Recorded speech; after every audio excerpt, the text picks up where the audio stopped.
Right here in the park.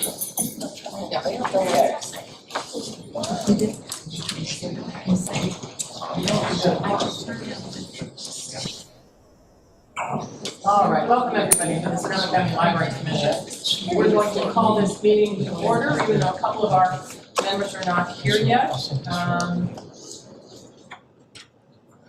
Some will be joining us online, and some may wander in the next few minutes.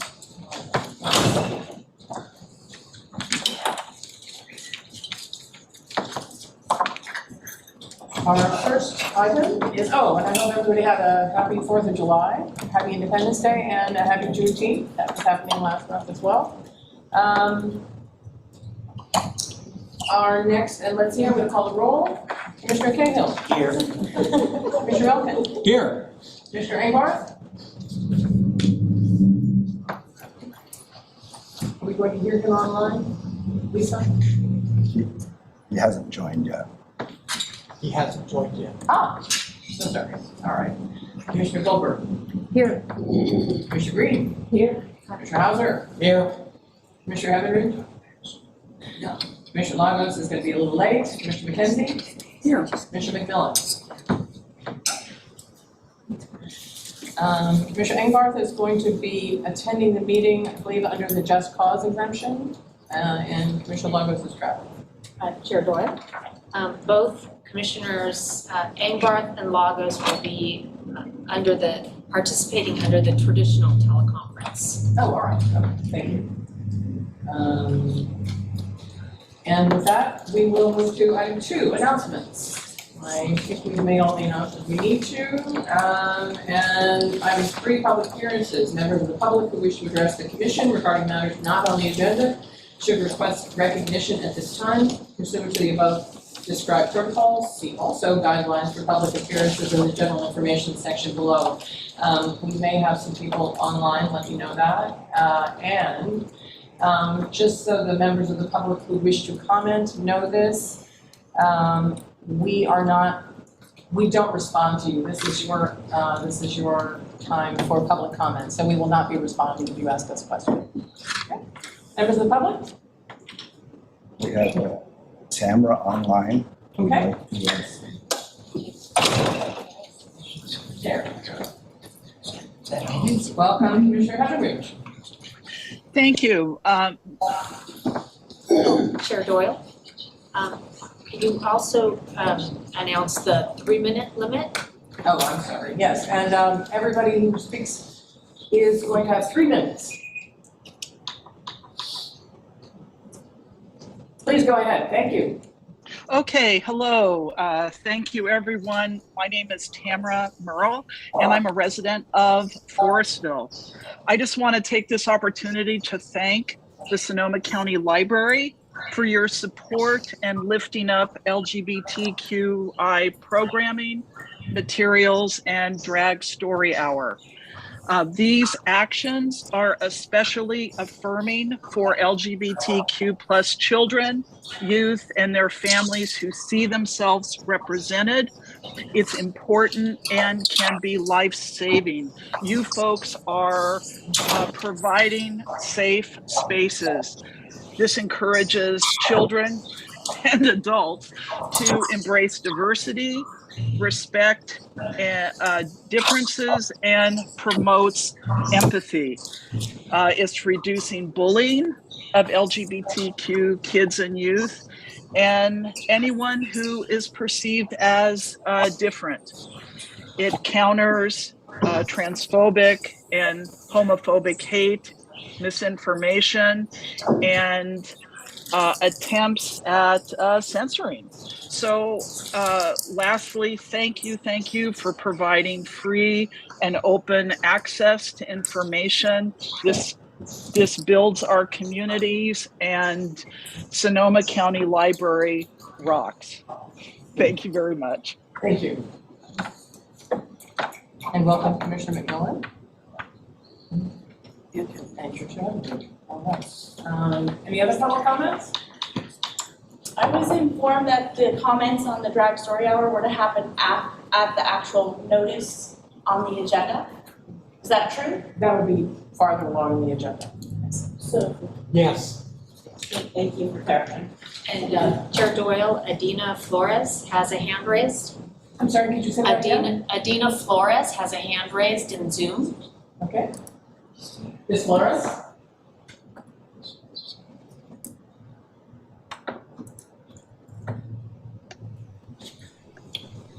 Greetings, commissioners.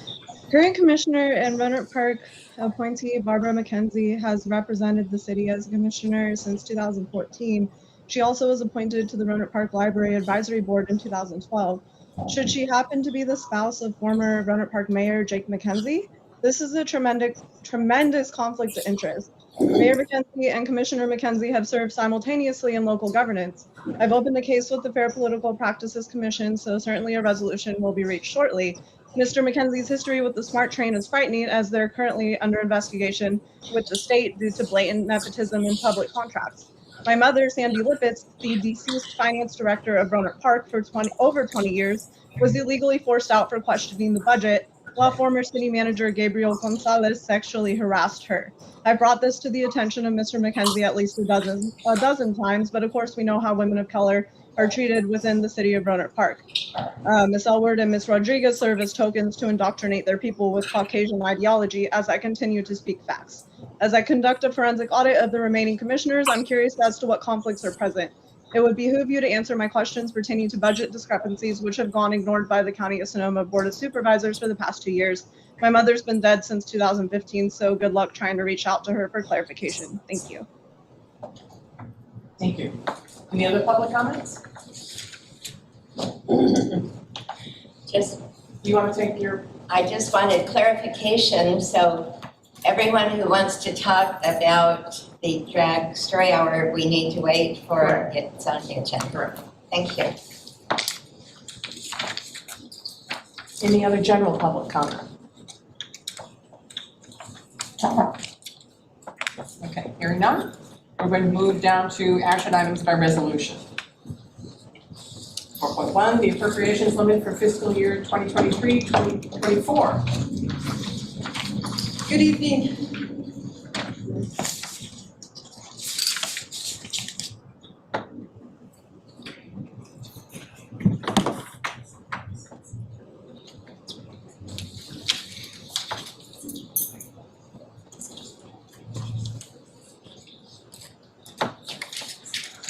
Is my microphone on now? Yes. Okay, good evening, commissioners. This evening, the commission is requested to adopt the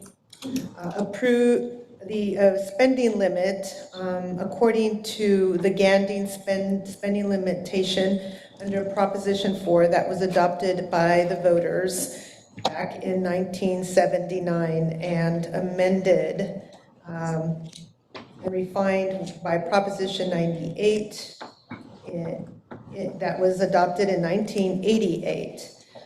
With that, I'd just like to go over the process for you. Since we have new commissioners, the State Department of Finance issues a letter every year in the month of May to the county and to the library with instructions on how to calculate the spending limit.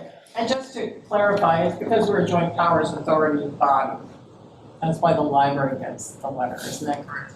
We are an independent district, therefore we get a letter, correct. So not every library gets this. That is correct. We get it specifically. That's why we're paying attention to this. Go ahead. And so there's information in the letter, and the letter was attached to your report for this evening. And there are two special figures in there that we use, including the instructions on how to make this calculation. The county prepares the calculation using these figures, and I review them. And the commission is required by law to adopt the new appropriation for the new fiscal year 23-24 by resolution, and this resolution is then filed with the county. And having said that, the resolution is attached, and I'm open for questions. I'd like to clarify that the calculation comes out with, we could spend up to $52 million, and our budget is only for $42 million, so we're well within the required GAN limitation. That is correct.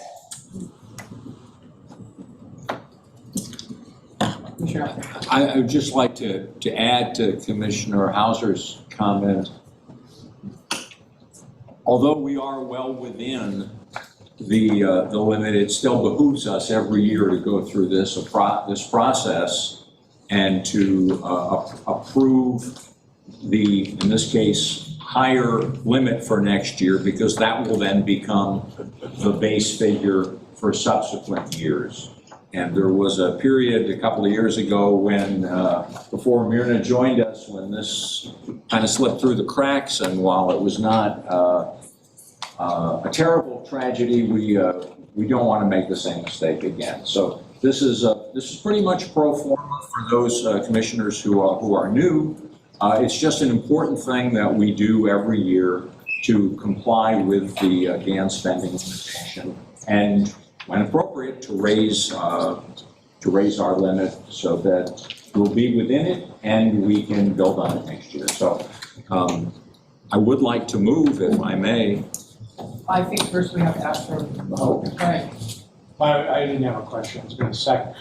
I think we need to ask for public comment Okay, Oh, gotcha. before we move? before we. Okay. Well, you're right.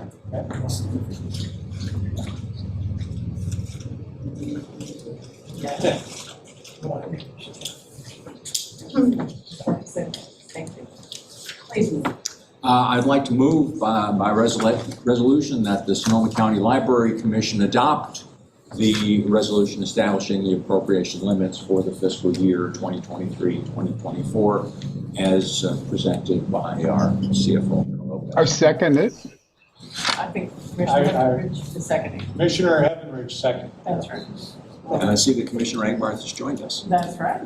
Welcome, Commissioner Rainford. Yes. Hi, everybody. Any public comment? Okay. I have a question.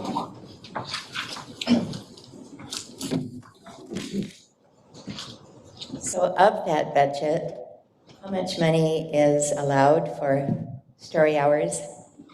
And would it be possible to also have money for an alternative story hour other than the drag story hour? For example, a Christian story hour. I understand you allowed $500 per performance by this drag king. Just wondered if that is on the budget and if there might be something allotted for an alternative one. Thank you. Any other comments? All right. We have a motion and a second, and I will call the roll. Commissioner Cahill. Yes. Commissioner Elkin. Yes. Commissioner Angbarth. He dropped. Oh, he's back. Commissioner Goldberg. Yes. Commissioner Green. Yes. Commissioner Hauser. Here, yes. Commissioner Heavenridge. Yes. Commissioner Lago. Oh, sorry, she's not here yet. Commissioner McKenzie. Yes. Commissioner McMillan. Yes. I will go back to Commissioner Angbarth. Yes. Thank you. All right. So Are you going to vote? then we're going to move to, I'm sorry? Are you going to vote? Aye. Thank you. Thanks for asking. 4.2, the fiscal year 2022-23 budget adjustments, gifts and donation fund.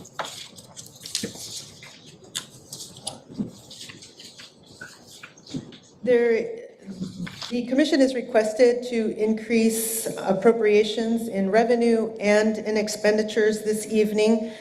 When the budget was first adopted at the beginning, in June of last year for the fiscal year of 22-23, At that time, we were expecting about $80,000 in donations. And donations through May 31st were $144,193, and a total of expenditures of approximately $78,000. And we're still in the midst of finalizing our year-end transactions for fiscal year '23, and there is a need to increase the revenues to reflect actuals and expectations through June 30th, as well as the expenditures.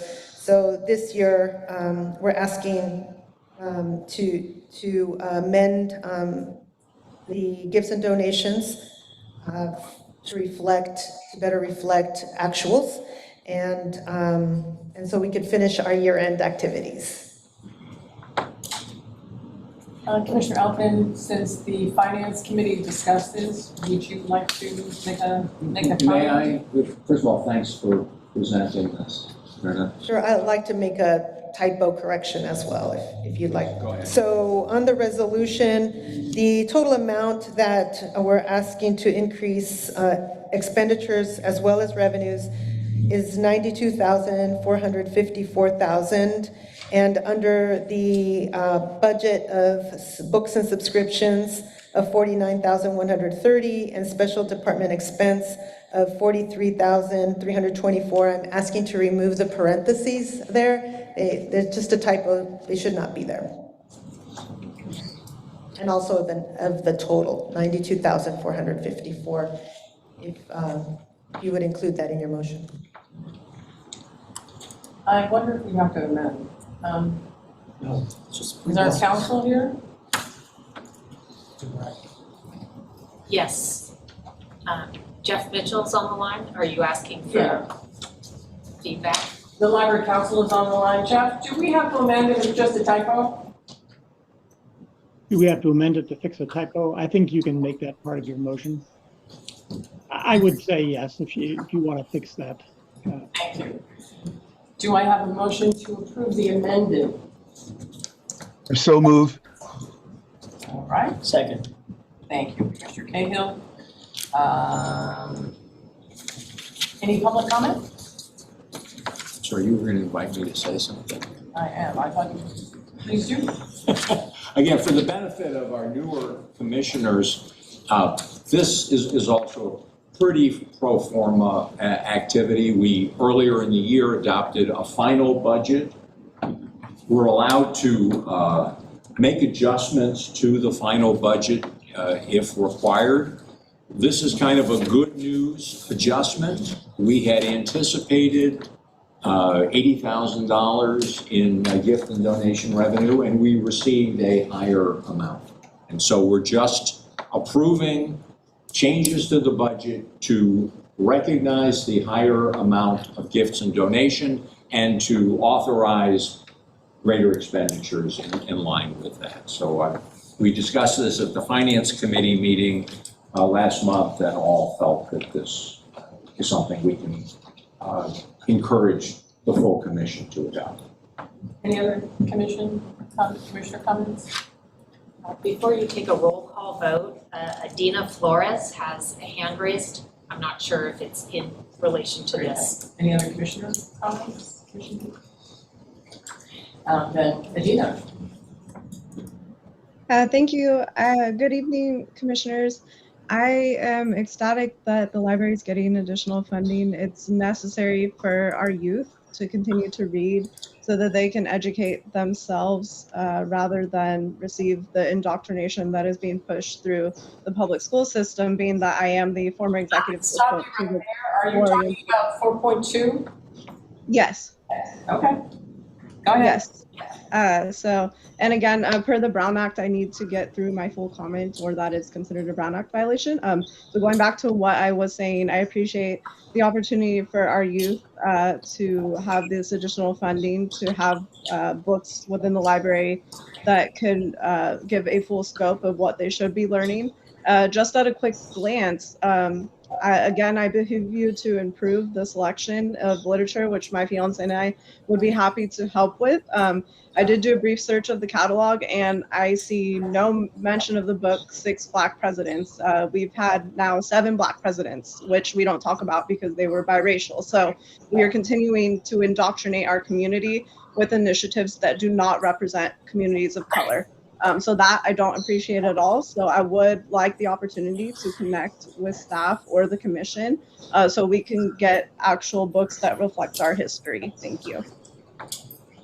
Any other public comment? Okay, I will take the roll. Commissioner Cahill. Yes. Commissioner Elkin. Yes. Commissioner Rainbow. Yes. Commissioner Goldberg. Yes. Commissioner Green. Yes. Commissioner Hauser. Yes. Commissioner Evanridge. Yes. Commissioner McKenzie. Yes. Commissioner McMillan. Yes. I will also vote yes. Okay. On to 4.3, fiscal year 2022-23 budget adjustments for the requests fund.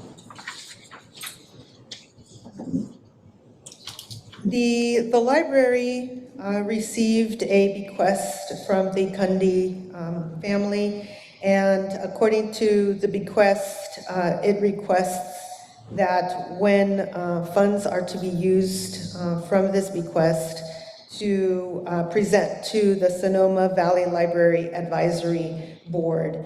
And on April 13th, the LAB, the Sonoma Valley Library Advisory Board, discussed the purchase of a study pod for this Sonoma Valley branch. And the LAB had no objections with the staff's request to use the Cundy bequest funds for the estimated amount of $45,000 for one pod and installation. And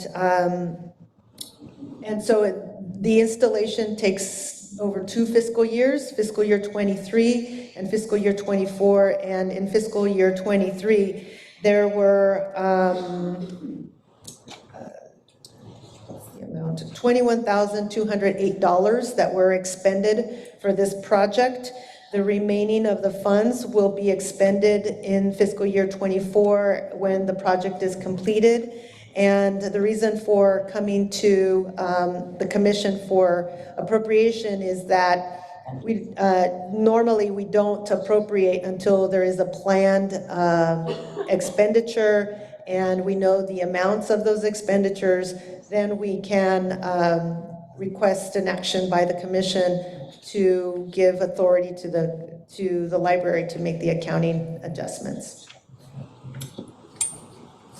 Any commission comments? Commissioner McKenzie. Yes, I had one question. I noticed in the minutes of the lab, it says that the Cundy Trust Fund is up to almost $700,000. And then in the staff report, it mentions, let's see. The Cundy bequest has an available balance of $146,275. So I didn't know if those were available, the rest of the funds were locked up, or if I'm reading this wrong, or. Let's see. Commissioner Hauser can answer that question. You have to understand there are 2 funds. There's the fund that's maintained by the trust that has approximately $700,000 of it. And then every year, the income is calculated and distributed to the library.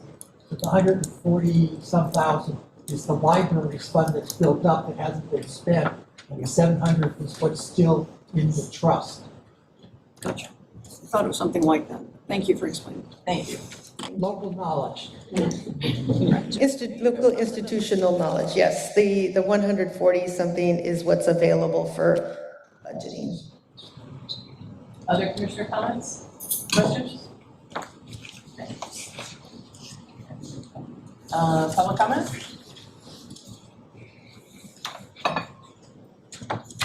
I have a motion. I move the Sonoma County Library Commission adopt staff's recommendation and the attached resolution to approve the budget adjustment executing the transfer of available funds from the Cundy bequest to property tax and sales tax funds and direct staff to execute the accompanying transactions needed to implement this action. I'll second. Then I'm going to call the roll since we've already asked for commissioner and public comment. Commissioner Cahill. Yes. Commissioner Elkins. Yes. Commissioner Eckhart. Yes. Commissioner Goldberg. Yes. Commissioner Green. Yes. Commissioner Hauser. Yes. Commissioner Heavenridge. Yes. Commissioner McKenzie. Yes. Commissioner McMillan. Yes. I'll make it unanimous of those who are here. Great. All right, moving on to 5. We're going to have a presentation, staff presentation on the summer reading challenge. Looks like it's going very well. Good evening, Commissioners. Good evening, Commissioners, Director Tebow, Alita Dimas, Adult Services Administrator, along with Happy to meet you, Services Administrator. and we are super excited to talk to you about summer reading. We're halfway there. Speak into the microphone. Thank you. How about that? Does that work? Perfect. Okay. Summer reading is one of Sonoma County Library's major initiatives.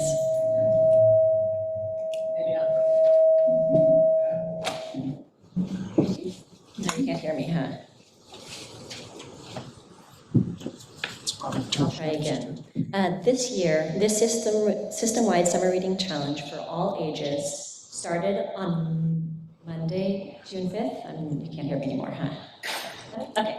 And will run through Saturday, August 5th. The goal of Summer Reading 2023 is to provide opportunities for learning and to celebrate reading and literacy. Our summer reading offerings include a minutes-based reading challenge and a series of summer events. Next slide, please. Planning for summer reading started back in fall 2022 when we convened this year's summer reading team. This cross-departmental team met monthly throughout the year to design, plan, and execute the summer reading challenge and supporting events. In previous years, we have used the quality indicators from California State Library's outcome-based summer reading initiative during the design process. This year, we continued to do so, and Kathy and I, along with the events team, also participated in a new California State Library summer learning initiative called Building Equity-Based Summers, which helped us to evaluate our practices and make appropriate changes. Next slide, please.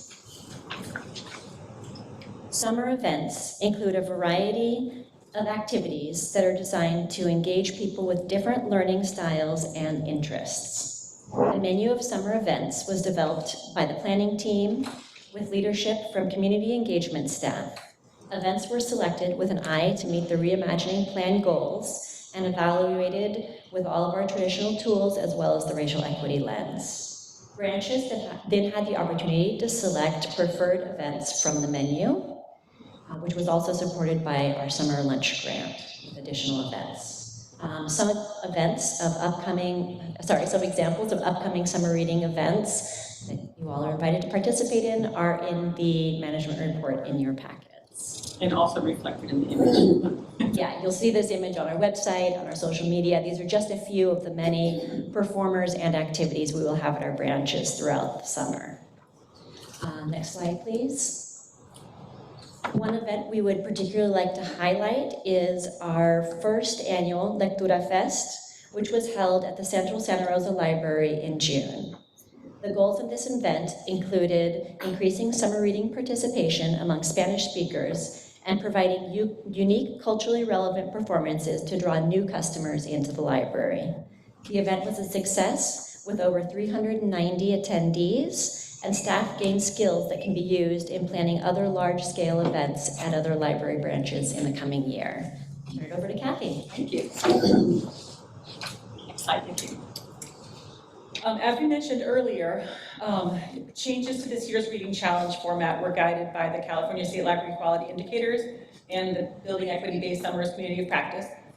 Some of these changes included moving the book prizes up sooner in a participant's progression, and also shifting the focus of the drawing eligibility from completion, what is completion, just to participation, with the intent, with the goal of removing some of the barriers from people who are just able to participate at all, that we really welcome their participation and don't need them to meet this goal of completion. That said, the 2023 Summer Reading Challenge is open to adults, teens, and children, and it requires recording the number of minutes read. We are encouraging 20 minutes a day. Participants can log their minutes online via the Beanstack platform or using the Tracker app, which you may have on your phones, or manually with a paper log. The image on the screen there, that is a copy of the paper log. And many patrons like to use both. They use paper and online tracking. They track on paper all summer long, and then they upload it at the end of the summer. So we do notice a big jump in statistics through the last couple weeks of summer. All reading logged between Monday the 5th and Saturday the August 5th counts towards the challenge. Next slide, thanks. We build incentives into our reading challenge, both to help participants feel that they are part of the community of readers, and also to generate excitement and motivate reluctant readers to participate. This year we had two different kinds of incentives. We had earned prizes for meeting goals, for meeting reading goals or activity milestones.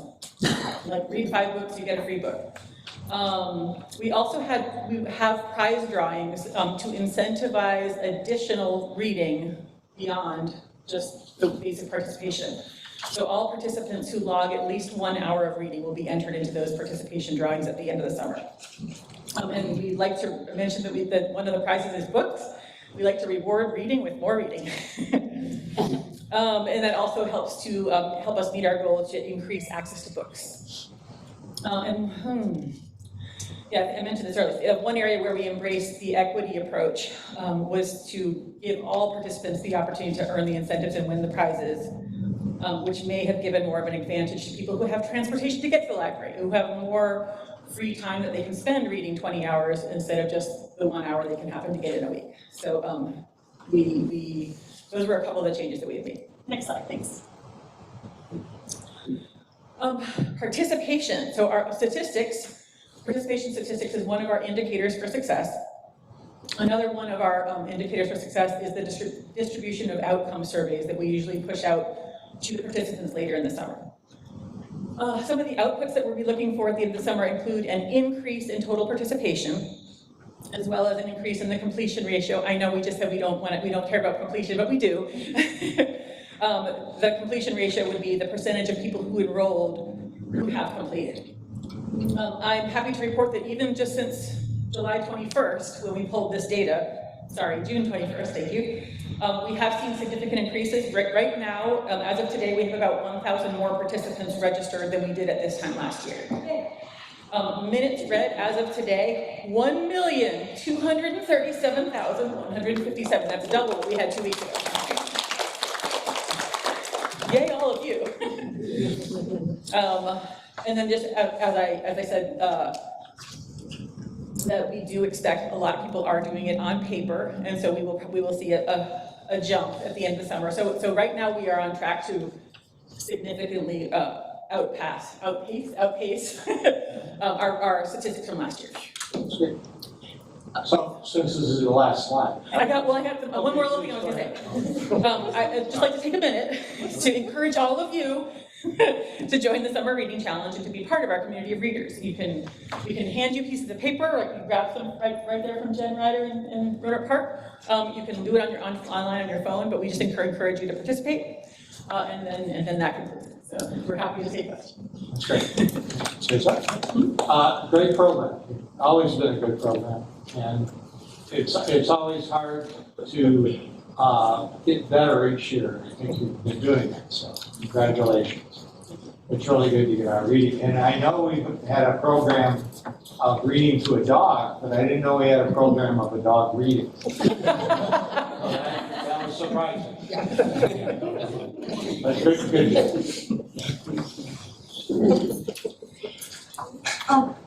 I just want to say, I know that this program's really important for kids, and that lagging back and not reading during the summer hurts kids when they go back to school, and kids that read during the summer, it's just a really big difference on how they do in school and how they feel about themselves. So I just think it's really, really important, and I'm so glad our library is doing this. Thank you. And I have one question. Is on the last one with the dog, is this, I'm a little confused, like, is this how many people, the 2,700, signed up this year or forever? Because 2,700 and then 167,000 books, that'd be 60 books per person. I don't really understand what I'm looking at. So that's a good question. That is the number of the people who signed up for the challenge this year. That figure of the books read, when we went to try to pull today's statistics, we couldn't find where we got that number from. So I do apologize. I can't verify that number of books read. The other ones, who signed up, minutes read, earned a book, and activities completed are accurate. That one, I don't know where that number came from. It wasn't in our. Weird number. Thank you for calling us on that. Give us an update next month on that. We will. Commissioner North, you've got your hand up?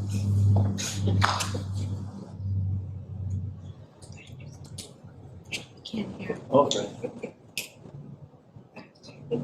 And you, Commissioner North?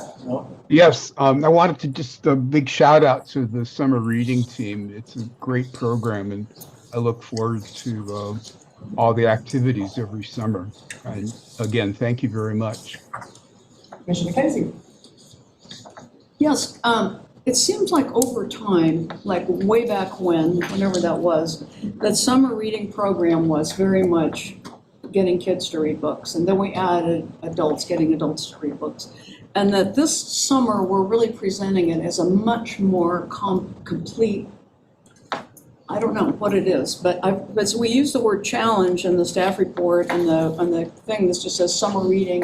There's a complexity to this summer's thing. And I don't know really what it is that we're calling it and how to kind of cast that in terms of, how we've changed and when we changed, so much of what all, combining all the activities and so forth that we're doing.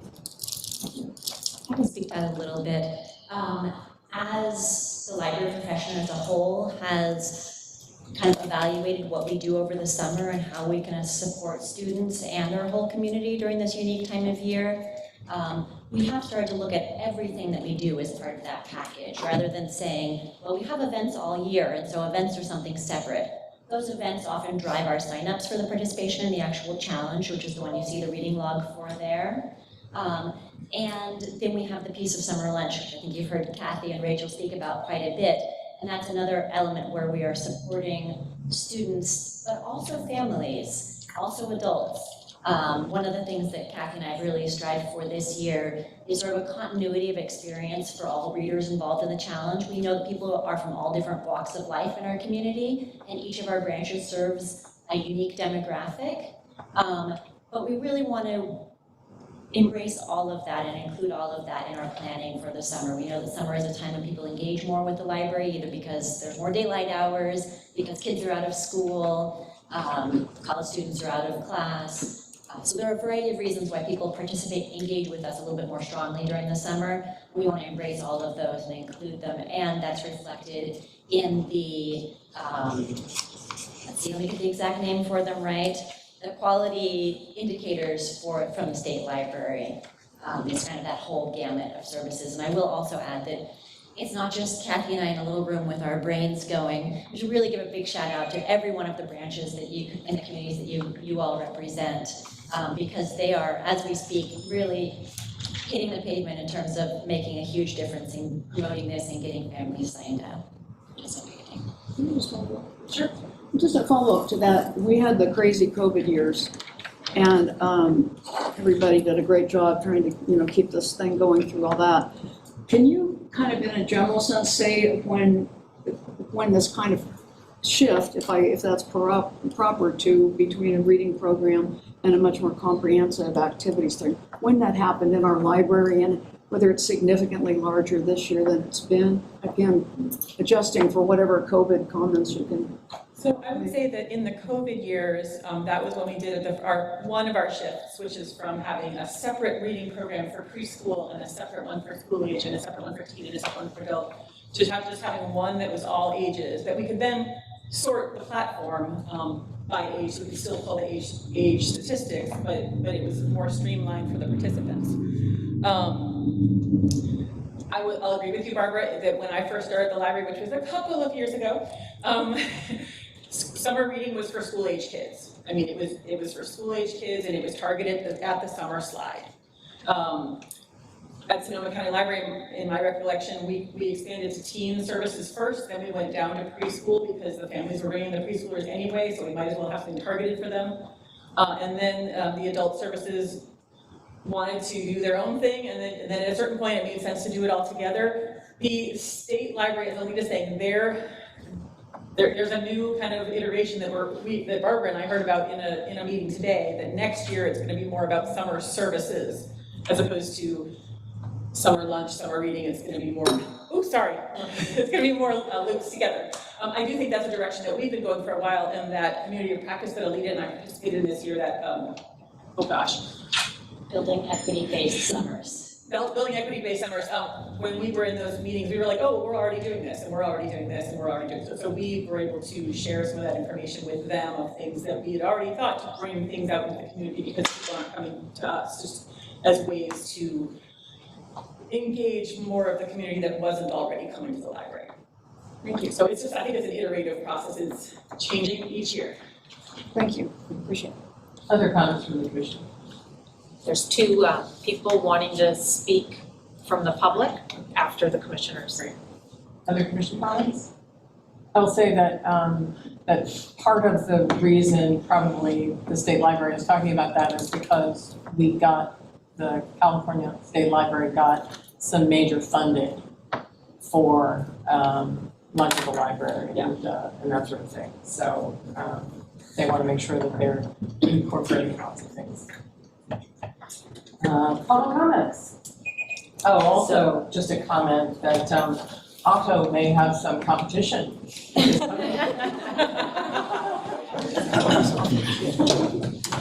Or a new friend. So the first commenter is Adina Flores. Ms. Flores?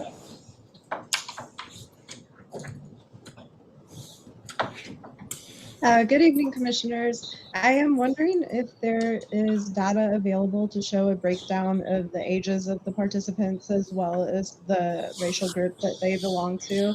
When we talk about equity, as I heard mentioned during this presentation, and the only thing I heard, and forgive me if I was mistaken, but was regarding transportation.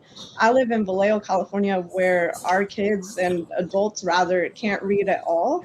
So I'm wondering if the library has any efforts that have been put forth, especially because we have such a large Spanish-speaking population, to teach these individuals to read prior to having a challenge to encourage them, which is great. I absolutely support that. But we definitely need extra help through an equity lens. The other thing I would really like to see, and I am starting my own 501c4, is to teach people how to read these agendas, how to participate in Zoom. I've gotten about 15 text messages and calls during this meeting because even the adults can't figure this out.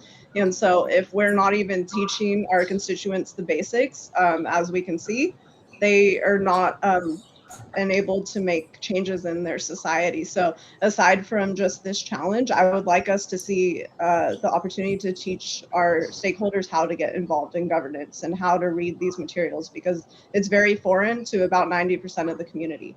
Thank you. Another one. And Shelby Pryor. Hello, can you hear me? Yes. Thank you very much for taking me today in my comment. I understand, again, there was a term used, this equity lens. I don't understand some of the numbers that you have here and how you're tracking individuals for how they're participating based on age, race, or gender. Those things kind of really play a key role in who we're trying to identify might have the greatest need for learning how to read or participate in these competitions or these challenges. The other issue I have is when making these challenges, how are you guys basically pushing the reader to read outside of their comfort zone and participate in reading material that they normally wouldn't have access to? There's several titles that I noticed at your library you don't have present or available while you're going ahead and making it eligible for the LGBTQ community, but you are not participating with the Black community since we only make up 2.1%.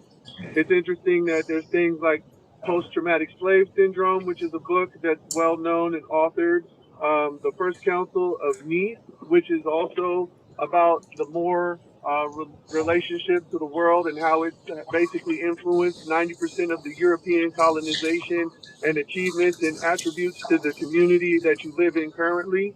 And the 6th Black president. That's the one that I believe Ms. Flores brought up earlier that you don't want to address, but people who like me are biracial would find great significance in. So, I mean, it's great that you guys are creating all these challenges, but you're focusing them towards people who are of European status and then leaving out everybody else in the wake. I don't understand how you're going to go ahead and continue to push, you know, these challenges when you have the greater groups of people who are less privileged to have to participate. During COVID, I read over 300 books within the first 3 months of COVID starting. I'm not the average person. Not to say that other people can't participate, but I don't want to see this like, you know, hey, we're going to create this thing for this group, and then you're not really going ahead and encompassing everybody in the process. You guys have spent a lot of time putting your energies into the LGBTQ community versus trying to participate with individuals trying to be part of the Reading to Collective as a whole. That's concerning to me. So I will continue to tune in and watch what you guys have going on in this community, because you guys adversely affect my community where I'm from with the way that you guys maneuver and operate. Thank you for your time. Thank you. Any other public comments? All right.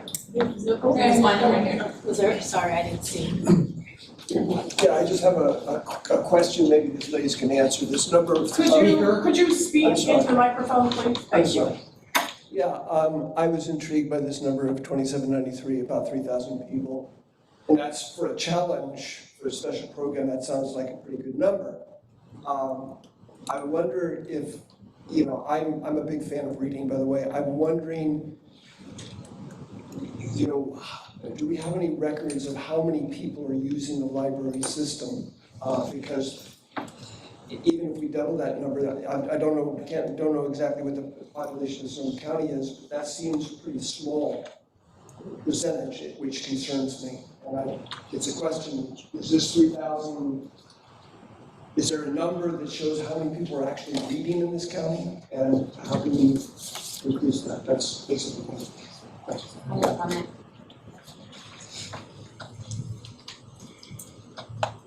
Hi, I have a comment for the gentleman that spoke just recently. I love what the library is doing for children in setting up this opportunity, these reading challenges. They're providing prizes and books and incentives, and you've worked really hard. And I can tell that you love what you do, and you've done a great job. I think our society needs to help parents step up and be parents. It is not the library's responsibility to teach children to read. You've done a great job providing programs, and you've really thought through it, and parents are responsible for their children. Simple. Parents need to take that responsibility to care for and educate and raise their children to learn to read, period.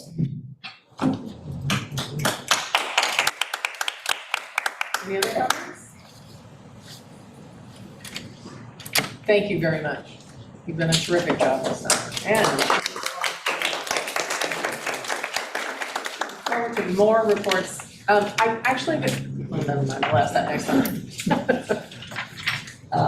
All right, we're going into item 6, library reports. Okay, so I just want to point out two things. That, you know, we have surpassed our pre-pandemic circulation level, so that's exciting. I don't have the numbers for June 30th, but we will be getting those shortly, and I can share those soon. The other thing I want to address is the library news piece. So, you know, that's something that Ray and I have been talking about.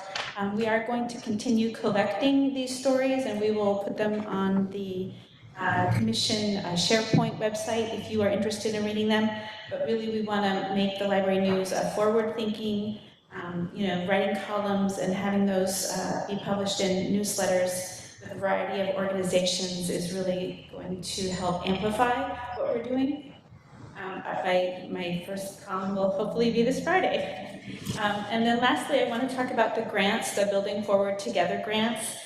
You will notice that there were some libraries that did not apply. One of them is so Sebastopol and Petaluma got the grant fiscal year 22-23, so they were not eligible to apply. Sonoma Valley Library, we were not able to get in touch with staff from the city of Sonoma, so that, we did not apply for them. We also, Cloverdale, we started off with Cloverdale hoping to apply, but they had capacity issues and they did not complete the process. And then lastly, Roseland, we are already have applied for the other 5 million, so that's why Roseland is not in there. So we just have the 7, including history and genealogy, which the library applied for since that is our building. Any questions? Commissioner McKenzie. I have a few questions. One is, I wouldn't say that I'm real clear about our library news and Future Forward, and like what that's gonna be like. Maybe I haven't seen it yet, but I was wondering if, it says the new news is going to be emailed to commission, staff, lab members, friends, foundations, and anyone else. I'm wondering about all of our JPA partners, of course, and getting them into the city clerks so they can distribute it amongst the joint powers jurisdictions, and also board supervisors, of course. And then I wanted to say that, on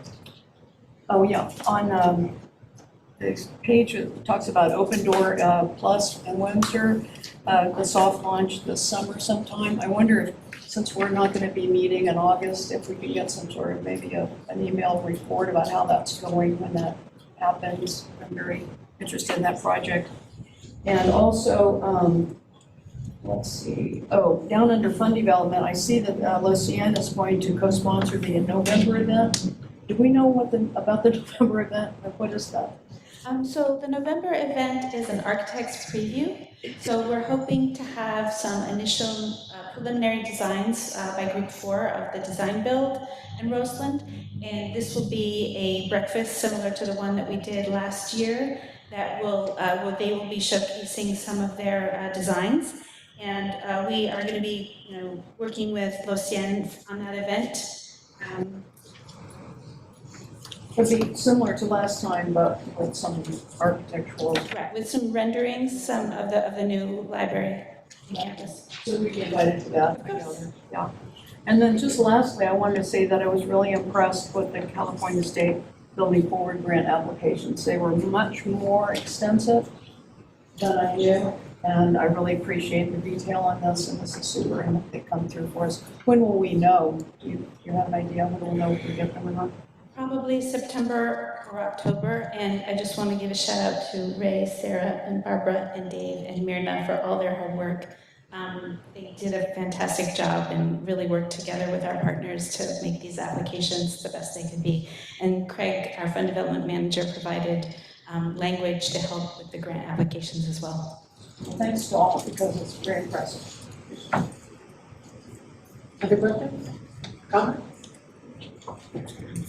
There are 2 people with their hands raised to provide comments, Adina Flores and Shelby Pryor.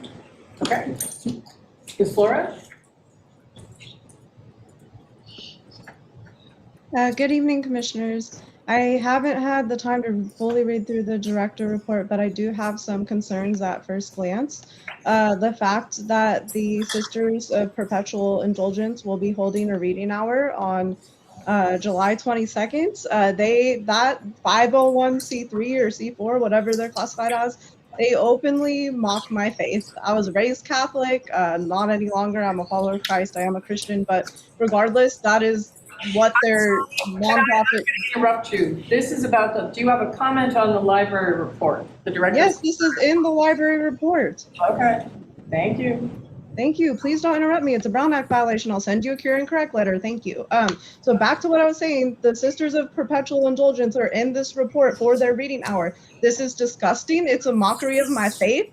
If I was out in the community with my fiance, who's a Black nationalist, preaching the teachings of Malcolm X, that white liberals are not our friends, you would not afford us a reading hour. You don't currently. I was pushed out of the entire county. So I don't appreciate that my tax dollars are going to these groups that actually mock my faith. Another concern in the director report is that Los Cien is now involved with grant funding. Why don't you ask Mr. Hernandez where the scholarship money went for Roseland? To date, I can't get an answer, and none of the Brown kids got that money. Mr. Hernandez is under investigation with the state because he has not disclosed every avenue of financial conflicts that he's involved in. So I will be focusing my full efforts on the commission, especially now since these Caucasian individuals have interrupted me several times this evening. Thank you. Next one. Who's the other one? The next person, Shelby Pryor. Shelby Pryor. Good evening, board. Yes, I would like to reiterate the fact, I'm not going to share my video at the moment. What I would like to do is I would like to go ahead and discuss the fact that also you are allowing Los Cien to go ahead and be part of your participatory budget or whatever you call in this report. That is a major conflict. Mr. Hernandez is under investigation, as Ms. Flores has explained, and it's ultimately concerning that you guys are doing business with a potential criminal. The other issue I have is that the Sisters of Perpetual Indulgence. Again, I'm a Black nationalist. You aren't allowing me to go ahead and talk about issues in which I find to be very important to community members that come first and foremost before we're talking about the identification of gender. Also, since Miss Smart Alex woman who decided to say it's not your job to teach children how to read, it's definitely not your job to teach children how they should identify. Or you shouldn't be pushing agendas for one group versus another. So let's go ahead and continue to play that word salad game that you guys love to tote and preach and go ahead and act like you're so much holier than thou. But I don't think you fully understand or grasp the concept of Brown Act violation. And when you get your cure and correct letters, you people will fully understand that you don't read as well as you think you do. I would appreciate if you would stop pushing your politics into the library, and I would like you to focus on trying to teach people the key element here, which is how to read. Because again, though it's not your responsibility, you do have a lot of books that people could benefit from if they were actually able to access the knowledge that was inside of them. So I appreciate what you guys do and the effort you put in, but it's lackluster if we're really talking about the fact that you individuals are using your politics to push what you want us to read. You don't want us to know that as Black people, we were already on this continent to begin with. So you don't push books into the libraries that elevate our group. You go ahead and try to absorb us into your group with these bogus policies. If you continue this action with the Sisters of Indulgence, Perpetual Indulgence, you will find yourself in litigation. I suggest you figure out how to read your agendas and also understand the Brown Act violations that you have now put upon yourself. Thank you very much. Thank you. Any other comments? Alexis Puerto Holmes has a hand raised. It is. Hi. I actually just wanted to respond in regards to the budget. I actually feel that the budget's I like where the budget is. I wanted to put my 2 cents in. Equity of all people is necessary. I hear Shelby and Adina, and I think that they're trying to put their own ideologies and perspectives and add this when it doesn't really have any place in regards to budget, as it's a problem around equity. I believe in equity for all people, including, and it's not that these folks are talking about gender with these young people. That's not the issue at play. This is them putting their own perception. So that seems very silly to me. I'd love if you could continue on to talk about the budget. Any other public comments? All right. We are moving forward to 6.1.2, which is the Drag Story Hour report. And I know we're going to have some public comments, so if I could get hands raised of how many public comments we're going to get?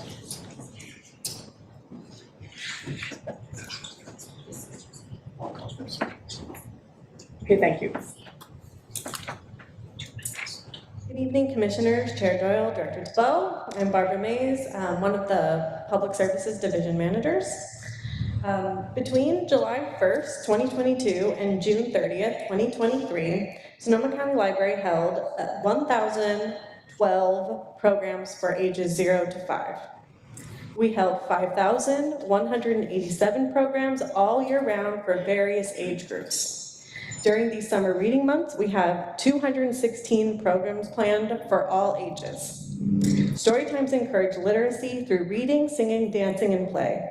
We hold story times in all of our library every week, all year round in almost all locations.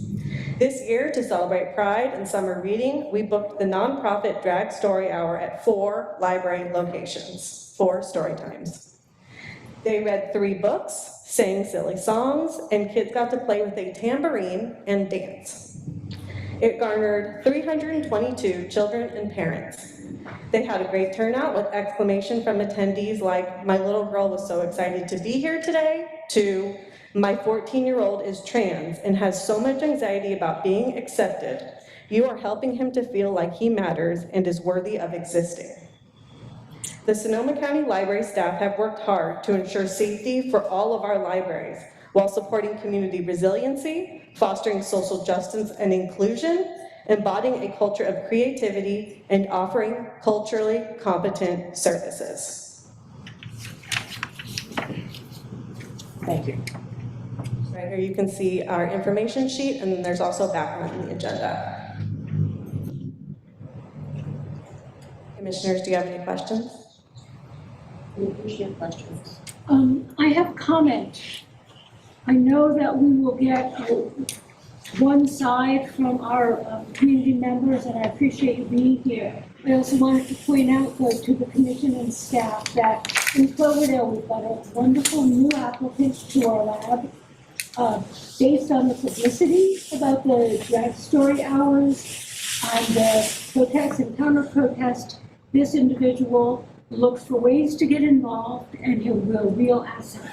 So although he is not here, there is another side to the public response. Other commissioners?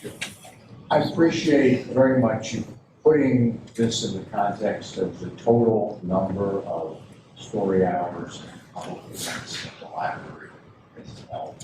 Thank you. I want to second that. I mean, the library is trying to be all inclusive and giving everyone what they need in the community based. And I think staff has done real well getting programs that reflect. So I'm proud of the library. Thank you. This is also a staff-wide effort from the people at the branches to the staff that showed up at the libraries to help. It was a really large staff effort, so the applause can go all to the staff that were there on the ground and the people that were planning it. It was a big lift. Great. Other commissioner comments? Comment. I attended in Petaluma Drag Story Hour. I am a lawyer and I like facts. And so I said, I have to go see what's happening. And I sat through the 45 to 50 minutes of drag story time.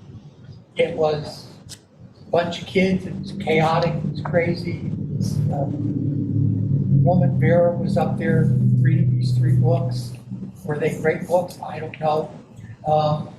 My observation is that I did not see anything that could be considered sexual or that was an attempt to encourage people to be sexual or anything else like that. And what I want to say is, I was raised that you should treat everybody else the way you want to be treated yourself. And we need to reach out to people and not be closed. Thank you. Thank you, Commissioner Hauser. Commissioner Cahill? Yeah, I was impressed with the number of participants in the drag story hour. I had no clue. If I had been woken up at 3 o'clock in the morning and someone said, how many people are going to be coming to the drag story hours, I would say 10, maybe. I also want to comment that the number of the demonstrators who are supporting these things vastly outnumber those who don't like them. So in a sense, the patrons voted with their feet, and it looks like we have a mandate to continue.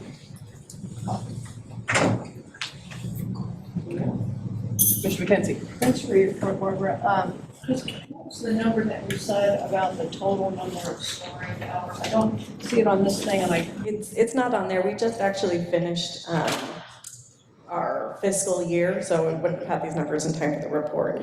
But for the total number of programs for ages 0 to 5, which includes story time, but is not only story times, is 1,012. the direct story time was 0 to 8. I thought I read. Sorry, what? Sorry, what? Can you repeat?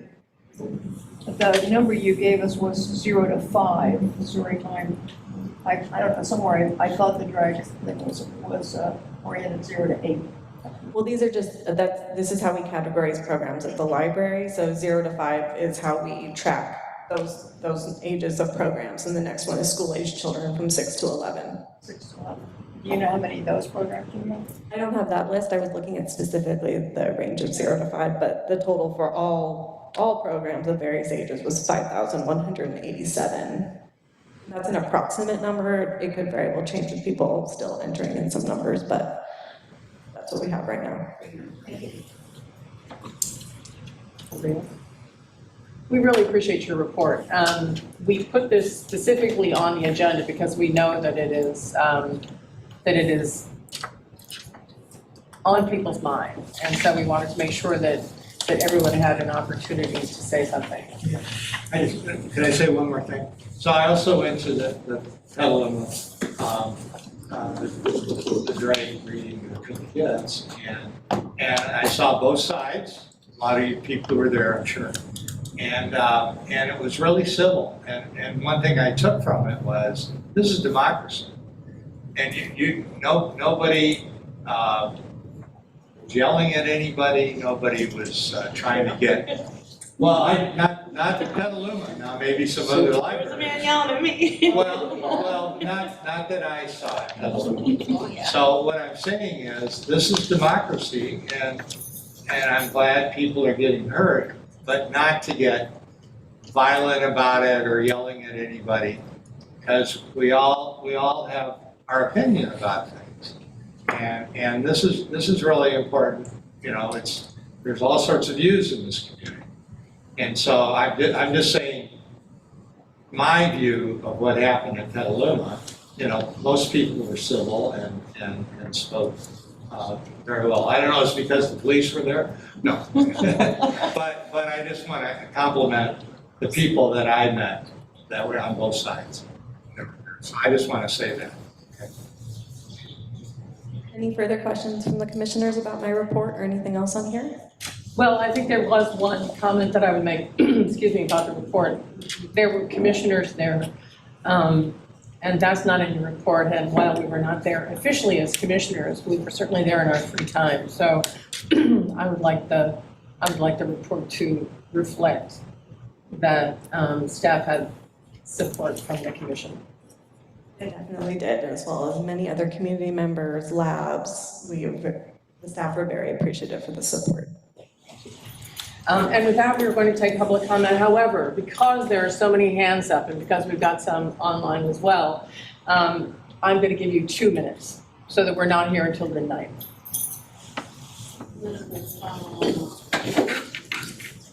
All right, public comments. Come up to the microphone. Or line.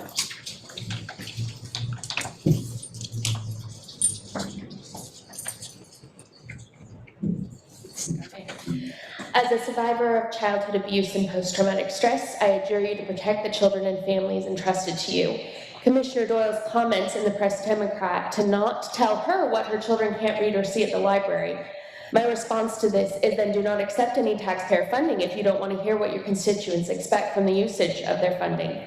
The drag events have been prominently displayed throughout the branch and online, excluding my children's usage for more than the day of the event.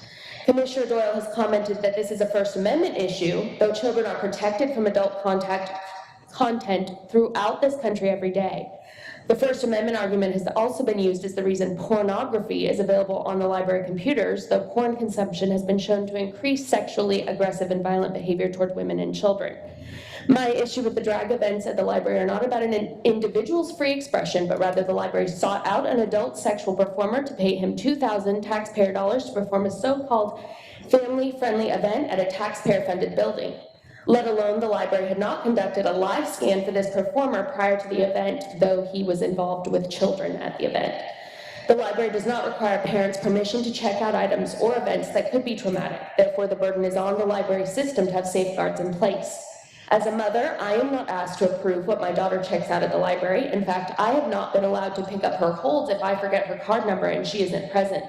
However, I am the adult financially responsible for any items her toddler brother damages or we lose. So who should be responsible for any emotional or psychological damage incurred by my daughter checking out a pornographic item found in the teen or children's department, or a performer with a sexually explicit profession advertised as family-friendly? I believe that responsibility falls on you, the Library Commission.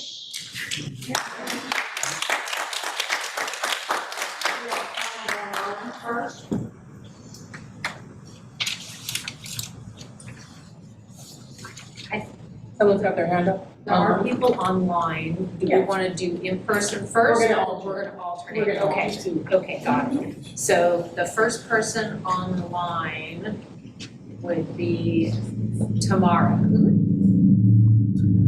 Hi, I'm Tamara. I just wanted to say to the commissioners, my previous statements, comments that I gave at the beginning of this meeting, my words of support for the LGBTQ programming you folks have all year round, materials, and then of course, including the Drag Story Hour, my words of support still stand. And I also want to thank you as a clinical social worker for saying the comments from a parent of a trans kid. That's really important because, you know, that part of the community, I think needs to be heard. So thank you so much for that. And apologies for putting my comments at the beginning of this meeting. I didn't understand that it was with the agenda item. And again, thank you guys for, providing free and open access to information and community building. Thanks a lot. We assumed it was both, but thank you. Hey, thanks. Next. Good evening, commissioners. In the days leading up to these drag events, I visited a branch where the Drag Story Hour would be held. Out of curiosity, I asked the children's librarian, Amanda, what books the presenter would be reading from. I was hoping to read them, to proof them, as any responsible parent should when presented with a kind of controversial program such as this. I was told the choice of books is left up to the individual presenters and that the library trusted, in quotes, trusted, the presenter to make a selection. This was very surprising to me as the library scheduled, paid for, and endorsed the presentations by this presenter in multiple locations over multiple days. Without knowing what this individual would present, the library has an inability to censor inappropriate content for an immature audience. Does the library have a standard or criteria for the quality of content to be presented? What is the standard the library uses when deciding what events to endorse and promote? Or is it arbitrary? Or up to the discretion of the library staff? I question the library's judgment about what is presented at other story hours that I might attend with my small children. By hosting this event with Drag Queen Vera, however light and innocent the content may be, the library is not merely giving members of its community a space to belong, it's approving these radical ideas of gender fluidity and sharing them with children. Ideas which are controversial at best and antithetical to many people's religions and faith. If the library has chosen not to remain neutral on social and political causes, then it should be consistent and equally hire and endorse other groups and worldviews that may be contrary to the library staff and public. According to the library's website, it is the mission of the Sonoma County Library to bring information, ideas, and people together to build a stronger community. As soon as the library starts endorsing controversial ideology, it goes beyond its function of being a communal place of discourse and becomes a center for indoctrination. Although the people who run this library may be sympathetic to the LGBTQIA+ community and its movement, it violates its own inclusivity statement by endorsing some groups over others. I am a taxpayer who helps fund our library system, its buildings, its staff, and its programs, and I'm urging the Library Council to reevaluate its role in the community and its responsibility to all of the citizens it serves. Thank you.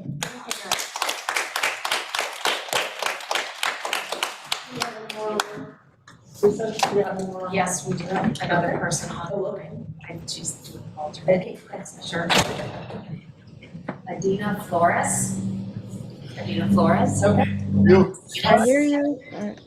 Good evening, Commissioners. The free exercise clause of our First Amendment protects citizens' right to practice their religion as they please, so long as the practice does not run afoul of public morals or a compelling governmental interest.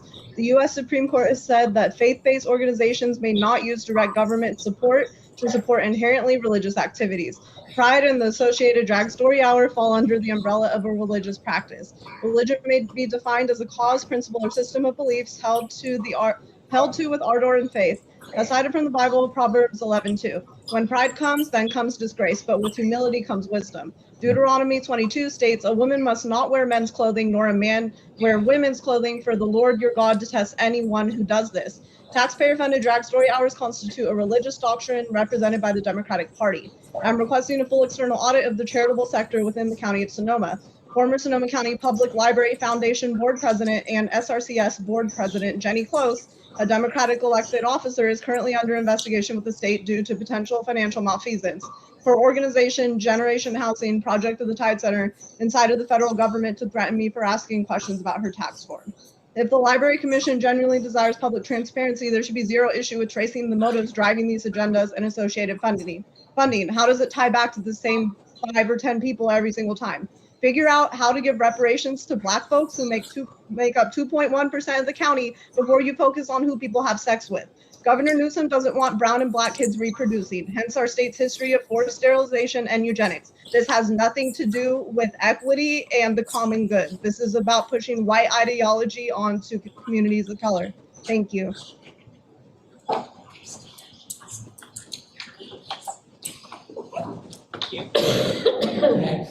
I'm going to start by addressing the part, I think it was Board Member Cahill said, or perhaps it was you at the end, I didn't see your name, I'm sorry, that we all need to treat each other like we like to be treated.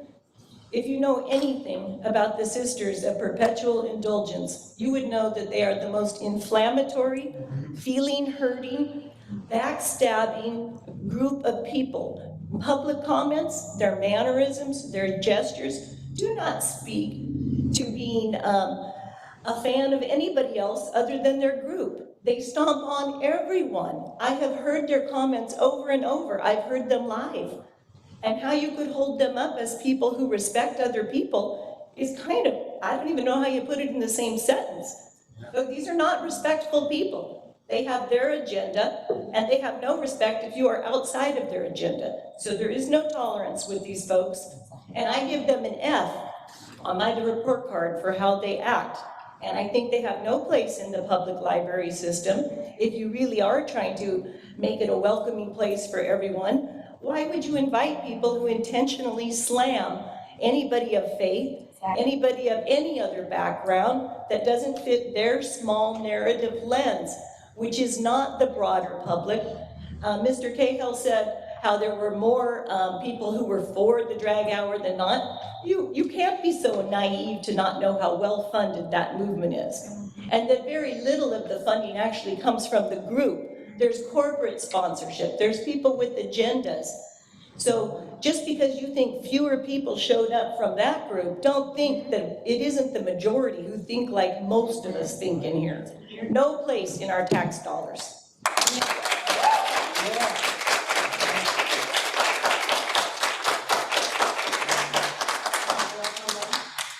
Yes, the next person is Zoom user.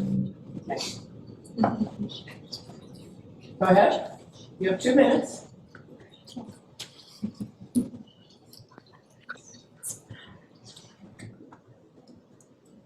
Can you hear me? Yes, 2 minutes. Thank you. The problem I'm having is that you guys put $2,000 towards this. I talked to the Mr. Hawley, I believe was his name, at the library during the Petaluma reading. And it's my understanding that it was the library that reached out to the drag hour to have them come in. $500 per thing. That doesn't sound like it's a community that's reaching out for anything. It sounds like the library that's pushing an agenda. It wasn't any specific group asking for it. You paid for it. So are you going to be asking any Christian groups? Will you be asking any straight groups? Will you ask people from the Black community and offer them $500 per reading? No, you won't, because it's all an agenda, right?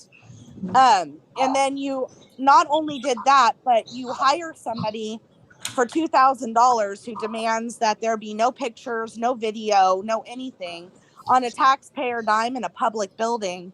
How come this wasn't set up to Zoom so that people could watch it from home? What about that doesn't seem very equitable to, what about trans kids that are immune compromised? Could they not watch it from home? So I'm trying to figure out why it was a secretive event. Why were there no cameras in there? Why couldn't we make this available to everybody, since everybody seemed to pay for it? And as far as the Petaluma event, whoever was saying it was friendly, it was pretty friendly, other than the people that were attacking somebody like me. The person who claimed that Miss Adina Flores was threatening and took police officers' time to have to walk them to the car when nothing had happened. It was all on camera, and it was absolute BS. What about the lady with the flag that was standing in front of the Black man who was talking respectfully through a speaker, but standing with her flag in front of him? I thought no lives matter till Black lives matter, but that seems to change every time there's a new narrative, because now all of a sudden it's all about rainbows. Thank you. Good evening, commissioners. I was anticipating 3 minutes, so I'll just have to read a little bit fast, so bear with me. I participated with my family in 2 of the Drag Story Hour demonstrations, one of which was on Father's Day. My husband, kids, and I would much rather have been participating in a library program for honoring fathers on Father's Day, which should have been taking place. But instead, we were peacefully holding signs with messages about protecting childhood innocence. Because we believe kids are entitled to childhoods unencumbered with adult issues like gender preferences and pronouns. Apparently, we are bigots and fascists, which were some of the names, among other names, that we were screamed at the protest. It was interesting to me to learn from the people that I spoke to from the opposite side that they themselves did not have children. So why were they there? Who were they representing? So they were doing their best, along with the media, to drown out the message and purpose of our peaceful demonstration, and instead make it look like it was an attack on all people who choose alternative lifestyles. And that is not so. This is about kids, and simply what is not appropriate for minors to be exposed to, especially in publicly funded spaces. Everyone can agree our kids have experienced a traumatic amount of change in their young lives due to the pandemic, which we are all still recovering from. Our kids' normal lives and their routines were shattered, their childhoods rudely interrupted. They were forced to grow up a little bit sooner. While we can't give them these years back, we can try harder to preserve what carefree childhood they have left. They will be adults with the joys and the trials of adulthood very soon. Mr. Holly stated to the group who spoke with him at the last library meeting that this is not grooming or sexualizing kids, in his opinion. That this is about identity. Well, then my question back to you is, why not let them identify as children? It is our job as adults, my job, your job, to be their protectors. So I ask you to use our taxpayer dollars for wholesome entertainment that includes all children and all families. Thank you. Here, here.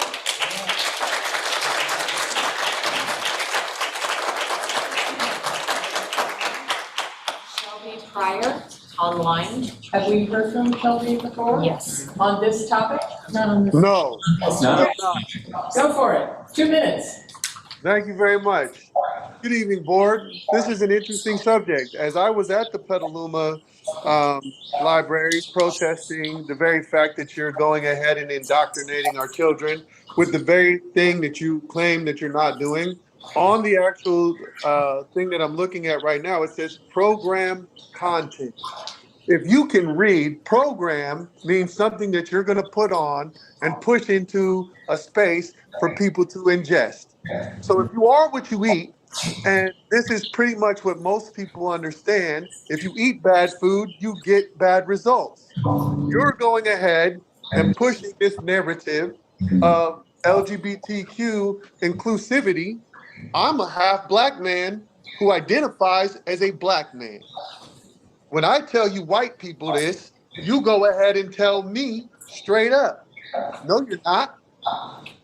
As you referred to Ms. Vera, you referred to her as a her, but she's a her who identifies as a him. Also currently in your communications, you said a young man identified as trans and his father was happy that he had someplace to go. Now, if he's trans, that means he identifies as a woman, so you inappropriately identified this young man outside of what he wanted to be identified as. This woke narrative and agenda that you keep pushing on our children and people of the community needs to stop. I'm a black nationalist, and I don't care what any of you white people have to say. But what I can say is that at the end of the day, in order for us to be heard as black Americans, we got to stand up for you taking the little bit of what we have, and that's our children. Because it's the only thing that is going to change our outcome, is as long as we keep them under our guise of dealing with our children. So I don't want to hear about the fact that you gave $2,000 to this LGBTQ member who wasn't part of the community, by the way. You didn't pick a trans person from your own community. That was $2,000 to Oakland. Learn what black nationalism stands for. It stands for keeping your community members Next. Good evening. You mentioned before how viewing in Petaluma that there was no sexualization, nothing sexual happening. I want to dig into that a little bit. What is the definition of sexualization? It's the act of endowing a sexual characteristic or of excessively emphasizing those characteristics. Anytime a person identifies themselves either verbally or physically based on sexual characteristics or sexualized acts, sexualization is brought into the conversation. Why does this matter? The effect of early sexual activity on mental health published a report in 2018 that evaluated 28 studies of peer-reviewed medical literature from 1966 through 2018. Researchers found that, and I quote, the early sexual debut increased levels of depression, suicidal ideology, aggressive behavior, psychological distress, anxiety, loneliness, poor well-being, regret, and guilt. It also increased negative social behavior such as substance abuse and risky sexual behavior, end quote. It's interesting that as we bring sexuality and sexualization into more conversations and events, these are the things that we see in today's young people. Gen Z, born between the years of 1996 and 2013 are 42% more likely than Americans over the age of 25 to battle depression and hopelessness. We currently have the most depressed generation being rised up, and this does not account for the younger generations. Why are we spoon-feeding to them the very things that contribute to these crises? Thank you.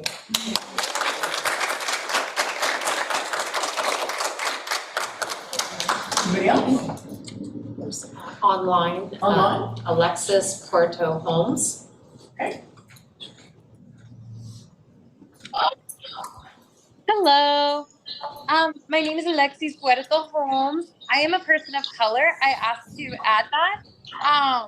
Oh, just start my camera. One sec. Can you see me?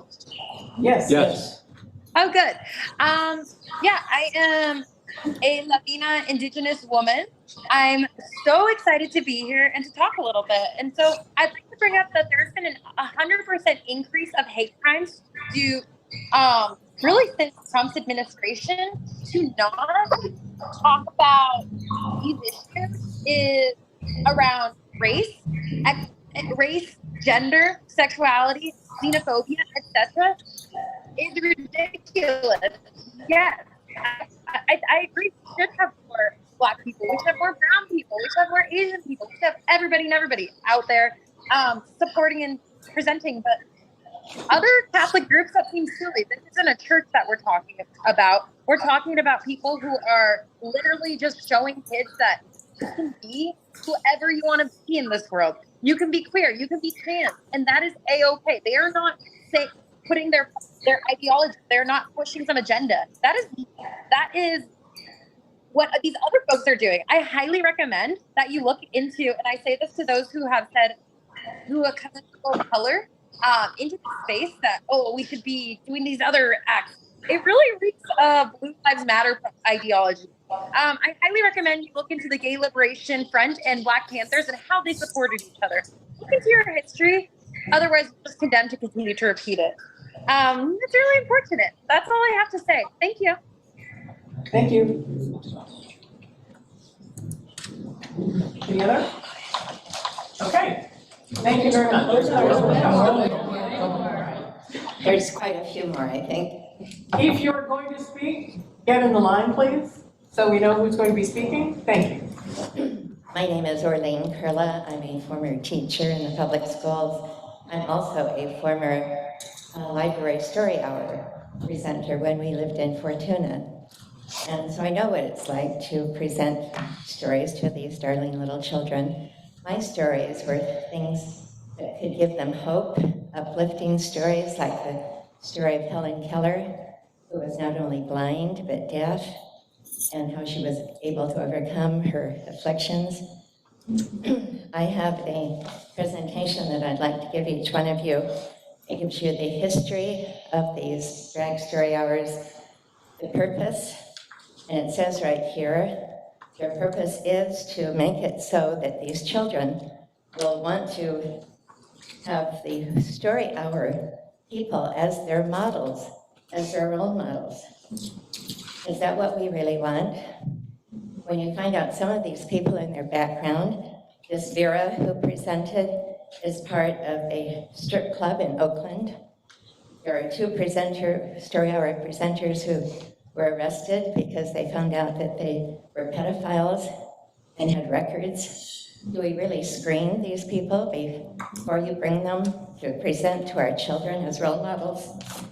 And then the choice of books, there is an agenda. Every one of the books they read was promoting the transgender agenda. The two worms are naturally transgender. That's how they reproduce. They lie side by side, and that's how baby worms are born. So they're presenting that as something natural, so children will think that this is a natural lifestyle. And the song that they sang, the hips on the drag queen go swish, swish, swish. That's to the bus, or the wheels on the bus go round, round, round. Whenever the children hear that little song, they'll always remember the new version. Sorry. I will give you a handout of this. Thank you.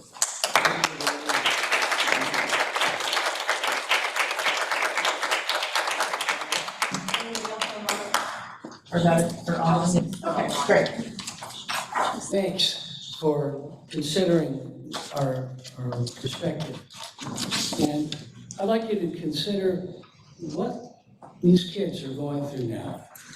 Little kids, in every culture throughout the world, we are taught to obey our parents, or we're taught to obey our leaders. That's consistent. Now, we have a whole different paradigm that's being given to our children in a situation where they are not emotionally, psychologically, spiritually, in every manner, they are not able to comprehend the consequences of what it means to change your gender or to be involved with the whole organization of being a transvestite or the whole perspective. See, this is a problem of grooming that's going on. This grooming is an alternate lifestyle that can be presented to a child, and when it's done early enough, they will accept it. With their limited life experience, additional fortifying of that perspective will then make that their normal. Add to that the politically correct perspective given to them by their friends, while there is no one standing up for what society has been built on since the beginning of time. These are not issues. These are issues that children don't have the ability to comprehend the consequences of changing their gender. Now, consider every organization that's going to be effective. You have to have money. You have to have money to make this thing happen. Who supports the transvestites? It's George Soros. George Soros' history is that he has many organizations that are based on one purpose that he has, and that is the elimination of all of us. That is, they want to kill 95% of the world's population. That is his purpose. And I think we need to consider that we will not be puppets for that purpose. Your time is up.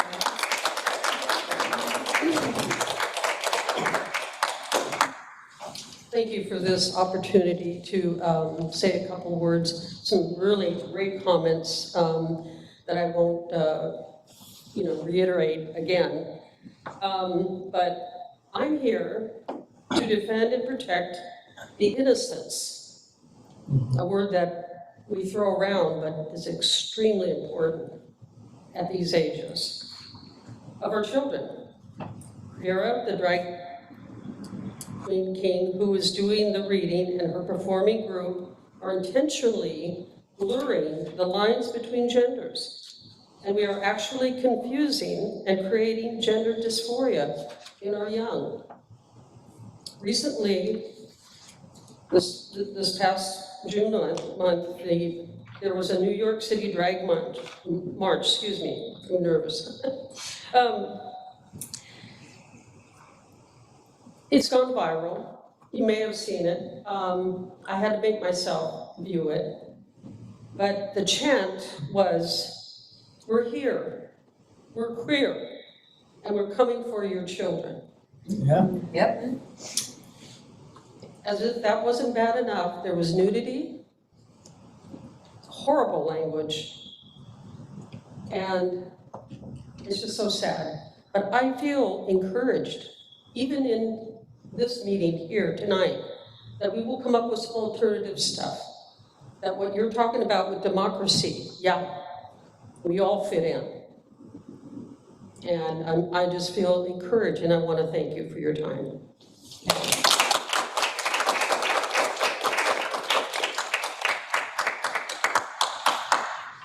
Good evening, commissioners. To the commissioner who attended, I'm surprised they let you in without children. I had and a partner, one of my law partners, daughter, we went together. Behind closed doors, without cameras. Not a good look for the library. I appreciate Commissioner Alkind. He took time to speak with us in Windsor And it was a lovely conversation, and I really just I want to thank you because it meant a lot to us, so thank you.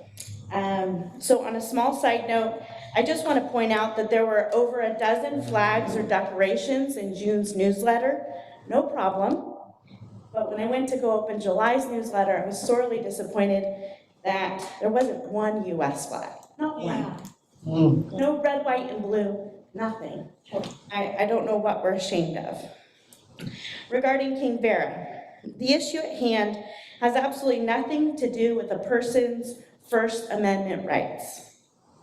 Every person that works with minors, many of us here know this firsthand, as teachers, youth pastors, Sunday school teachers, basketball coaches, camp volunteers, etc., you name it, there's a standard.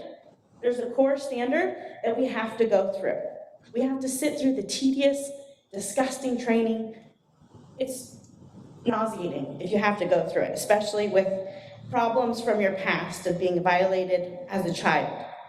But we do it. We do it to protect the children. We go through the fingerprinting, we do the background checks, and we take the training because it's important. The concern is the library has not been able to produce that information on their standard for who reads to the children, period. I don't care who it is. Everyone should have that. One last little point, nobody who was protesting 2 weeks ago is here tonight. I would present the fact that they probably are too far away. Thank you.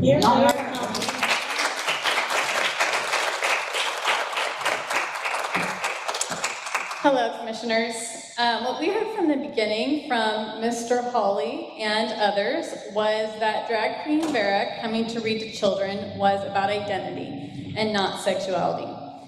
So this person was given an audience of children, and they came knowing this person will read them fun books. And once there, they discovered she wears makeup to make her look like a man. She wears flashy clothes that seem cool. And they are curious and possibly impressed. Well, the beautiful thing about children is their innocence and the way they believe everything that they're told. So it's not a stretch that they could want to emulate this fun person and even grow up and be a drag queen or king someday. Is that really the standard that we want to set for our future generation? To grow up to be an adult entertainer and stripper like King Vera is? Because guess what? She doesn't read to children for a living. Yeah. Wouldn't it be surprised to learn that she takes off her clothes and gives sexually explicit shows for a living? Many photos as well as video evidence was submitted to the library showcasing the vulgar activities that King Vera spends her time doing when she's not influencing children. Why is the library trying to groom our kids by putting someone like this in a position of authority and influence? Exactly. Why do we want them to look up to someone who entertains adults with shows based on sex? Shouldn't we have a higher standard for our future generation? This is not about identity and never has been. Thank you.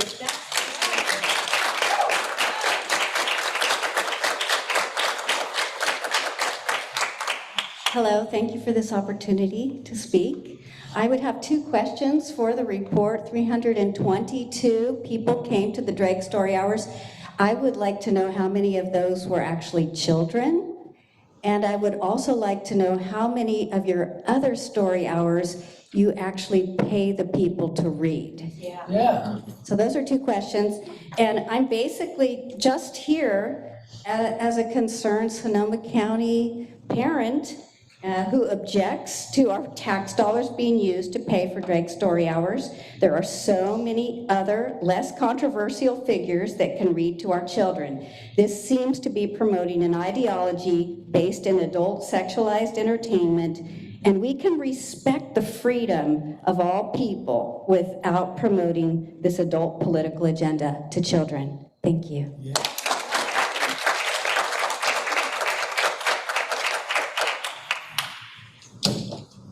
Good evening. Thank you all for your service as commissioners. I am here as a concerned parent of Sonoma County, someone who was at the Petaluma Library during the protest recently. And I'm someone who is concerned with equity. I'm someone who's concerned with belonging and acceptance. I'm someone who's concerned with serving a love of reading in people's lives. I'm someone who's concerned with the rights of communities who've been historically marginalized and not given equal rights under the law in the United States of America. And that is the LGBT queer community here in Sonoma County. So I am grateful for the drag story hours. I would encourage that they are a wonderful thing to do during Pride Month. They're a wonderful thing to do year round. They are about acceptance, belonging in community, and I applaud their existence. Thank you. Next.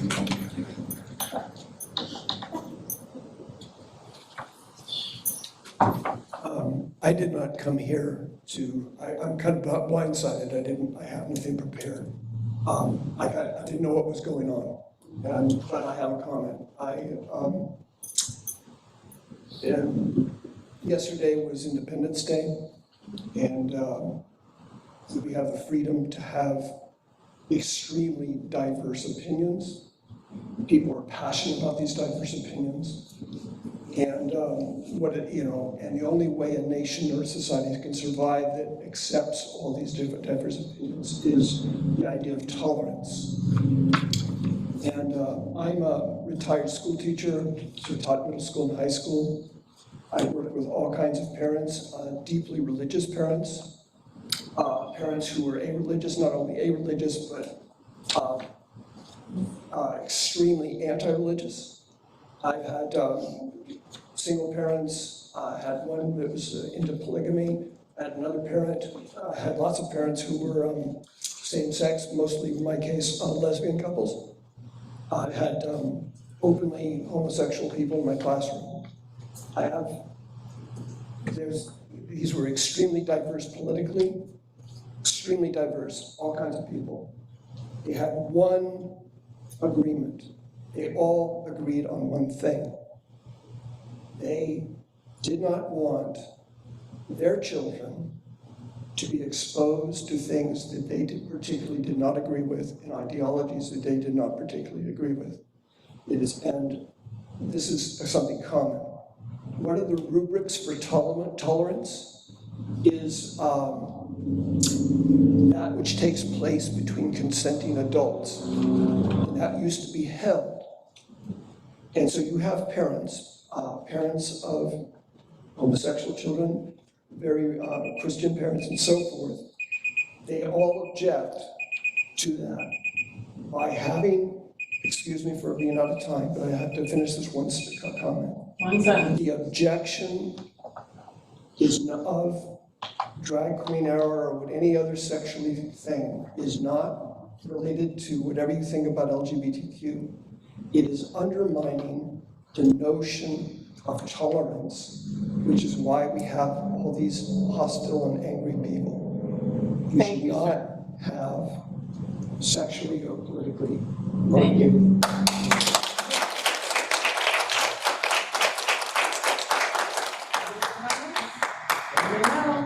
Go. Hello, public speaking is not my best thing, but I'm gonna give it a shot. Okay, keeping it short. So I want to thank you all and express my gratitude for presenting the Drag Queen Story Hour.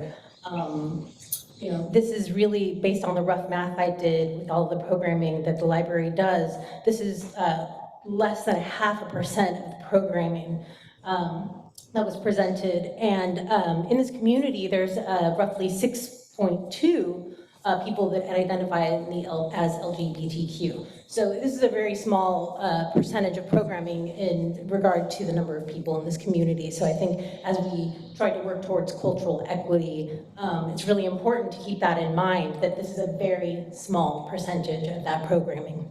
I also want to note that drag is an art form that has been around for centuries, including during the First World War.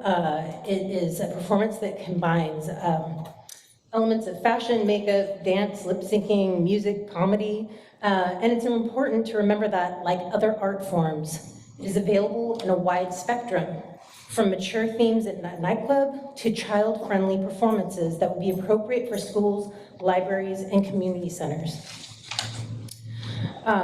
Introducing children to diverse gender expressions does not encourage gender dysphoria or confusion.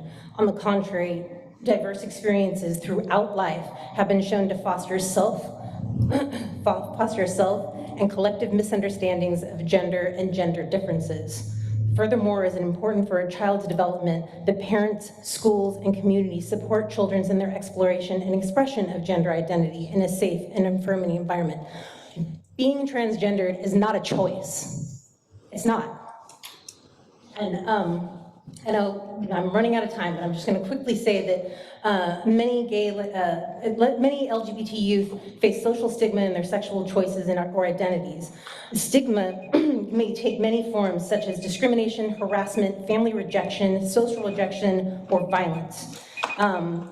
And I know I'm out of time, but thank you for letting me speak. Being black isn't a choice. Who you have sex with is.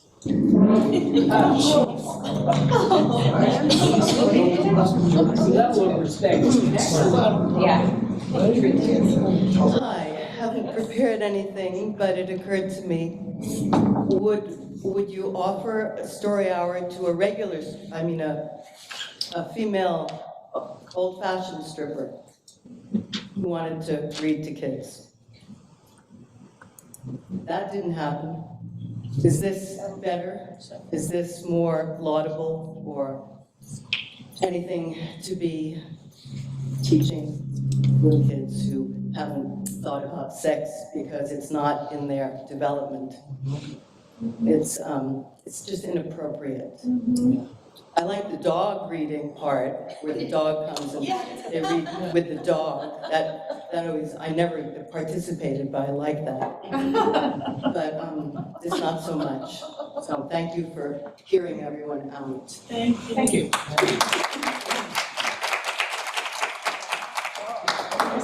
This is Missy. She's a recent blessing. I am very unprepared and also felt like I was coming to something through a friend, so I had no idea what the subject matter was going to be. I am left with some questions and am finding this very interesting, as I'm sure a room of educators are here as well. The beautiful libraries in Sonoma County throughout the country. I'm a bit confused. I thought there was some wonderful definition for a minute when we were talking about what drag was, and that the history of that goes back many, many years as an art form, like a mime. And then I'm hearing a lot of conversation, really important comments about our gay and lesbian community, our transgender community, our of every walk community. So I'm a little confused, because it sounds like what we're saying is that the people that show up for drag hour are guaranteed to be transgender or gay? No. I'm thinking, in listening to you, and what a conundrum this might be, that perhaps there could be some thinking and clarity about what it is we're saying here anyway. Because I love all your comments about freedom of speech and life and not having choices. And then I'm hearing, wow, we're having drag hour at the library. That's pretty exciting. I'm imagining men primarily are coming in and they're dressed up, and they're dressed up like ladies, right? That's kind of how we know drag to be. Thank you very much. Any other comments? Oh, excuse me. All right, I believe the line is closed today. So I'm gonna take the chair's privilege and say, right before the bathrooms close. How long of a break, Chair Barrow? 10 minutes, 10 minutes.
Oh, Commissioner, let's see.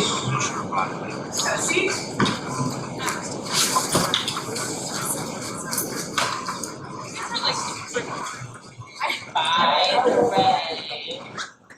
Is it really? We're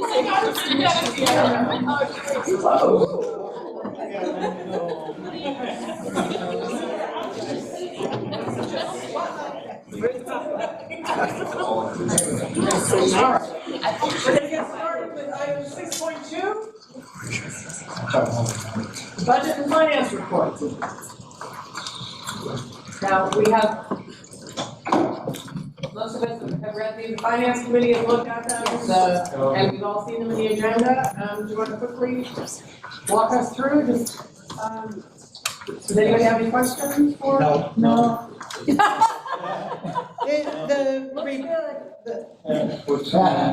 Well done. I really don't have much to add, is that. But seriously, do we have any commission questions for Miriam about the financial report for May 2023? I don't see anybody's hand up online. Commissioner Elkin? Can I just make a comment Yes, that please. we reviewed the financial reports, of course, at the last finance committee meeting. And if you had a chance to read Mira's quick summary here, you know that we're in very good shape. Revenues look to be almost exactly what was budgeted, thanks to the keen calculation of our CFO. And expenses are a bit under. Some of that, again, is to be expected because of turnover and challenges in filling positions. As you know, capital projects were delayed significantly, and so those expenses are well under the budget, but we're in very sound shape moving into next year. And kudos to, of course, Mirna and her team, but to Eric and the whole management team as well for managing the budget very, very well. Yes. Thank you, Commissioner Chair of the Finance Committee, Ms. Elkin. We're right on track through May 31st, 2023. And in terms of our revenues, and I won't repeat what Commissioner Elkin said, but it's all in the report that we will be within our budget in general. And we are currently in year-end closing, and the financials close at the end of July, so therefore the year-end reports as of June 30th, 2023 will be available in June. And so we'll have a year-end report for the commission in September. Terrific. Do we have any questions from anybody who is not on the finance committee? Okay, seeing none, Barbara. Yes, again, commending you as our CFO and the great job you do forecasting and budgeting and the beautiful reports, the consolidated information, the understandability. Somebody been on the finance committee for a long time. I really appreciate all the improvements and just the ability for us to understand where we are consistently. I really applaud you for that. I did think I probably just added what Commissioner Elkin was going to say, but because these reports are not completed the year end, we won't be meeting as a finance committee in July, but we will be reviewing the reports in August, our meeting. And yeah, just wanted to add that. Thank you again so much for the great work you do. Yeah, thank you. Thank you for your support. Thank you very much. Any public comments on the budget and finance reports? Okay, seeing none. I just wanted to say, I'm really happy that. Microphone, just so that everybody who's listening can hear it. Thank you. I'm just really happy that you guys are on budget. That's fantastic. Thank you. Thank you, everyone. All right. Item 7, Commissioner Liaison Reports. Do any commissioners have anything to add to their reports? Commissioner Elkin. I don't have anything to add to my report, but I wanted to thank you for your report. And I particularly appreciated you calling out the key message from the American Library Association that free people read freely. I think that's a theme we need to keep in mind and be able to elaborate when needed.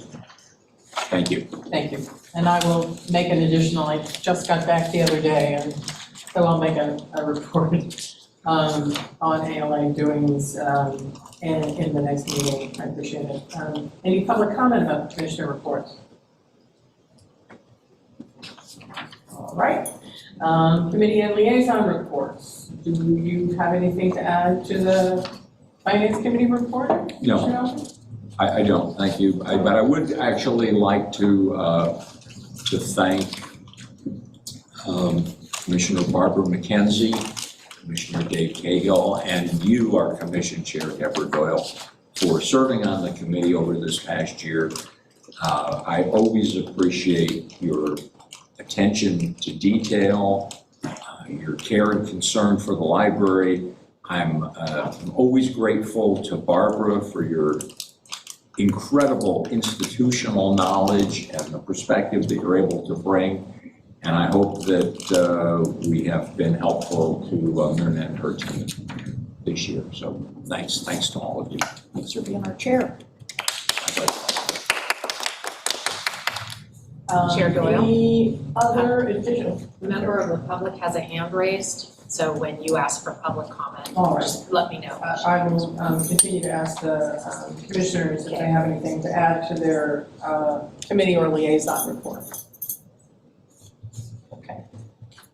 Question about a liaison report? Okay. Is that, may I? Yeah. Okay. And I wanted to ask Commissioner Hauser on the foundation liaison report. I see that the foundation is going to adopt a budget that will start contributing to the cost of the staff that's supporting the foundation. I wondered how significant and what the plan was to when they'd be able to pay for the whole The cost. plan for the coming year is 50% of the assistance, the salary, so it's 50 grand-ish. That's not right, but it's a significant piece of money. So And then increase it as they We'll get as it they for you. move on. And we'll see how it goes. That was 50% of the assistant, not the director. Not a whole, not a whole. It's the admin specialist, Yeah. Suzanne Nextel. 50% of her salary. Thank you for that. The theory is gradually get better, bigger, they pay more of the cost. Thank you, Tom. Other commissioner questions? Public comment? Yes. Okay. So Shelby Pryor, Oh, I'm sorry. Shelby Pryor on Zoom. Thank you very much, Commission. As I'm looking at the committee and liaison reports, I see under 7.2.3, Sonoma County Historic Records Commission's meeting. I'm very interested as to what the Historic Records Commission's meeting has to do with the library, and if it does have something to do with the library and its impact on how it influences the information that is supplied to the library. Being that you guys live in a sundown area, meaning in the old days that Black people were not able to go ahead and be in your town after dark, I want to know if this Historic Records Commission keeps records of the last time you guys went ahead and actually hung a Black member of community in your community. Because from the records that I show, you guys support the Press Democrat, and the Press Democrat declared that Black people would never exceed more than 3% of the population. Currently, we sit at 2.1%. Your LGBTQ community actually outnumbers us by 6% based off of what you just basically shared with us earlier. So I really want to know what kind of historic records this commission meeting, what these people's influence on the accurate distribution of historic events in this space really entails. Now, I know this is just a meeting, and I'm asking about in the report what they meet about and how they're accurately documenting what has happened in that terrible community that is a white utopic space. But I know that if you guys are the ones supplying the books and you are the ones who continue to push the narratives, then this is an issue that we are overlooking because you guys are in charge of the historic records. So please clarify that for me, because I need some understanding. Any other public comments? No other public comment. Okay, thank you. We are going to move to item 8. Library Advisory Board appointments. Commissioner Hauser, would you like to? I move that the Sonoma County Library Commission appoint Joanne M. Brown to an advisory position on the Sonoma Valley Library Advisory Board for a term ending June 30, 2027. I'll second that. I think we already have a second, but I'll wait for your vote. Okay, sounds good. Any questions? Comments? Great. All right, then, Commissioner Cahill. Yes. Commissioner Elkin. Yes. Commissioner Engelhardt. Yes. Commissioner Goldberg. Yes. Commissioner Green. Yes. Commissioner Hauser. Yes. Commissioner Henrich. Yes. Did Commissioner Lagos ever join us? No, I guess not. Commissioner McKenzie? Yes. Commissioner McMillan? Yes. I'll make it unanimous. Moving down to Sebastopol.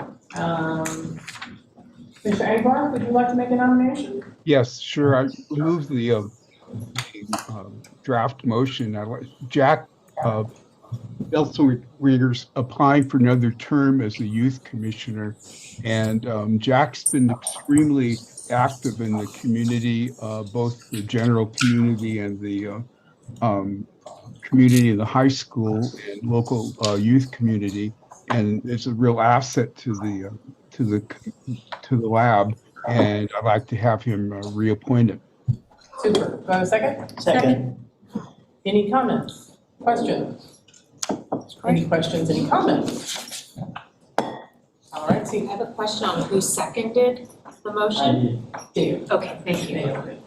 All right, then I'm going to take the roll. Commissioner Cahill, that was a yes. Commissioner Elkin. Yes. Commissioner Engelhardt. Yes. Commissioner Goldberg. Yes. Commissioner Green. Yes. Commissioner Hauser. Yes. Commissioner Henrich. Yes. Commissioner McKenzie. Yes. Commissioner McMillan. Yes. And I'll make it unanimous. Moving down to 8.3, Vernon Park County. Who would like to move to add Gabriela? I'd like to mention that Cyan and I both interviewed her. I'd like to thank Allison Palmer, for our teen librarian, for putting her forth. We interviewed her, had a very good interview, and really impressed. I think she'll be an outstanding teen member, and I think we're all happy that we'll have 2 wonderful teen members on our lab going forward. So I would like to nominate and move that we appoint Gabriela DeWald to the youth advisory position on our lab, ending June 30th of 2024. I'll go ahead and second it. No, actually, we already have a second from Katati. If he wants to, that's nice. All right, then I will take any comments, questions? All right. Commissioner Cahill. Yes. Commissioner Elkin. Yes. Commissioner Engelhardt. Yes. There we go. Commissioner Goldberg. Yes. Commissioner Green. Yes. Commissioner Hauser. Yes. Commissioner Havenfield. Yes. Commissioner McKenzie. Yes. Commissioner McMillan. Yes. And I will make it unanimous. And off we go to Healdsburg. Yeah, so just a note of explanation here. Paul Grill and Barbara Rosen are currently serving on the lab and have both been great supporters of the library. I think many of you know Paul for his work in support of Measure Y. It was our sharp-eyed administrative assistant, Lisa Davison, who noticed that we were not clear on the terms of our lab members. And so at a recent lab meeting, we agreed to formalize what had been the custom in the past and to make lab terms 4 years. And so all we're doing is now formalizing the terms of two folks you've already approved and who have served the community of our library very, very well. So I'm going to move that Commission reappoint Paul Grill and Barbara Rosen to advisory positions on the Healdsburg Library Advisory Board for terms ending June 30, 2026 for Paul and June 30, 2027 for Barbara. Since I'm a Paul, I'll second. Thank you, Paul. No, you're right. Powers to the Pauls. And Paul Grill was on the commission. He was a Any commissioner. comments? Any public comments? All right, then we're going to call the roll. Commissioner Cahill. Yes. Commissioner Elkin. Yes. Commissioner Engelbart. Yes. Commissioner Goldberg. Yes. Commissioner Green. Oh, yes. Commissioner Hauser. Yes. Commissioner Heavenridge. Yes. Commissioner McKenzie. Yes. Commissioner McMillan. And I will make it unanimous. I also would love to ask to get, is there a way that we can get bios together for all the lab members, just so that we all know what the kind of expertise is? And when we nominate a new person, it would be lovely if we had just not a resume, just a brief bio, so that we can have significant conversations with people who are supporting the library. I'm seeing nods, I'm gonna say that for the. I second that. Yes, I see that, thank you, Commissioner Hauser. Commissioner Hauser had a bio. 3 lines. There we go. Terse. Terse is good, all right. Thanks very much, then we're back down to 9. I don't see any lab members, anybody from the foundation, no friends? All right, then we're moving on. The consent calendar, and the only thing on the consent calendar is the approval of the minutes of the last meeting. Do I have a motion? I have a. Thank you, Paul. Do I have a second? Second. All right. Commissioner Green. Any comments? Public comment? All right. Commissioner Cahill. Yes. Commissioner Elkin. Yes. Commissioner Engelbart. Yes. Commissioner Goldberg. Yes. Commissioner Green. Yes. Commissioner Hauser. Yes. Commissioner Heavenridge. Yes. Mr. McKenzie. Yes. Mr. McMillan. Yes. And I'll make it unanimous. Fabulous. Okay. 11, we're almost there. These are going to be action items by motion. And I think you have had an opportunity, the first one is the revision to the library cards and borrowing policy and revision to the schedule of charges. So you have a number of documents that you've looked at in the agenda, and the first one is the first 2 are the new ones, the second ones are the old ones, second set is the old ones, and the third set are the ones with the red lines through them. So you, I'm sure, figured that out, but sometimes this agenda gets long enough so that our eyes glaze over. So, would you like to walk us through the revisions? Sure. Good evening, Chair Doyle, Director Tebow, and Library Commissioners. I'm Sarah Vantries, Public Services Division Manager. Tonight, we're bringing to you several revisions to the library's 2 circulation policies, which govern library cards and borrowing, along with the schedule of charges. As Chair Doyle pointed out, this part of the packet got long because we were showing you the new used and the changes there. And you'll see that there are quite a number of changes. You'll see the list in the agenda item, but these are, for the most part, minor revisions. I'll just walk you through a few of the categories for these revisions, and then I'll be happy to take any questions. I wanted to mention as well that this policy, although it's presented by Public Services, there's a lot of crossover with our IT and Collection Services divisions, as well as the new Community Engagement Division. So we did work on these revisions together, and if needed, I can call on a colleague for assistance in answering a question if appropriate. So the revisions that you see tonight have several goals. Some of the revisions are about removing or updating obsolete information. Some of the revisions are clarifying existing practice so that the policy itself is more clear to our library users. And then some of the revisions help to improve the policy's alignment with our library goals, including the reimagining plan goals. And so each of the items listed here fits into one or more of those categories. I don't want to dive too much into detail if you don't have questions, but if you do, I'm happy to answer anything. Any specific questions? Commissioner McKenzie? Yes, thanks, Sarah. I was very clear and very well done. I just had one question. If you could tell us what an example of an agency card would be? Like it says they're government agency cards and private agency cards, private entity. I just wondered an idea of what could have. Yeah, definitely. That's a great question. And that's a change here that's falling into the category of improving alignment with our reimagining plan. Traditionally, most staff probably wouldn't have been able to answer that question because we have not really made use of agency cards. But our goal in making this update to that section of the policy tonight is that we can more fully flesh out what that would be and how we can use it to increase access for our community.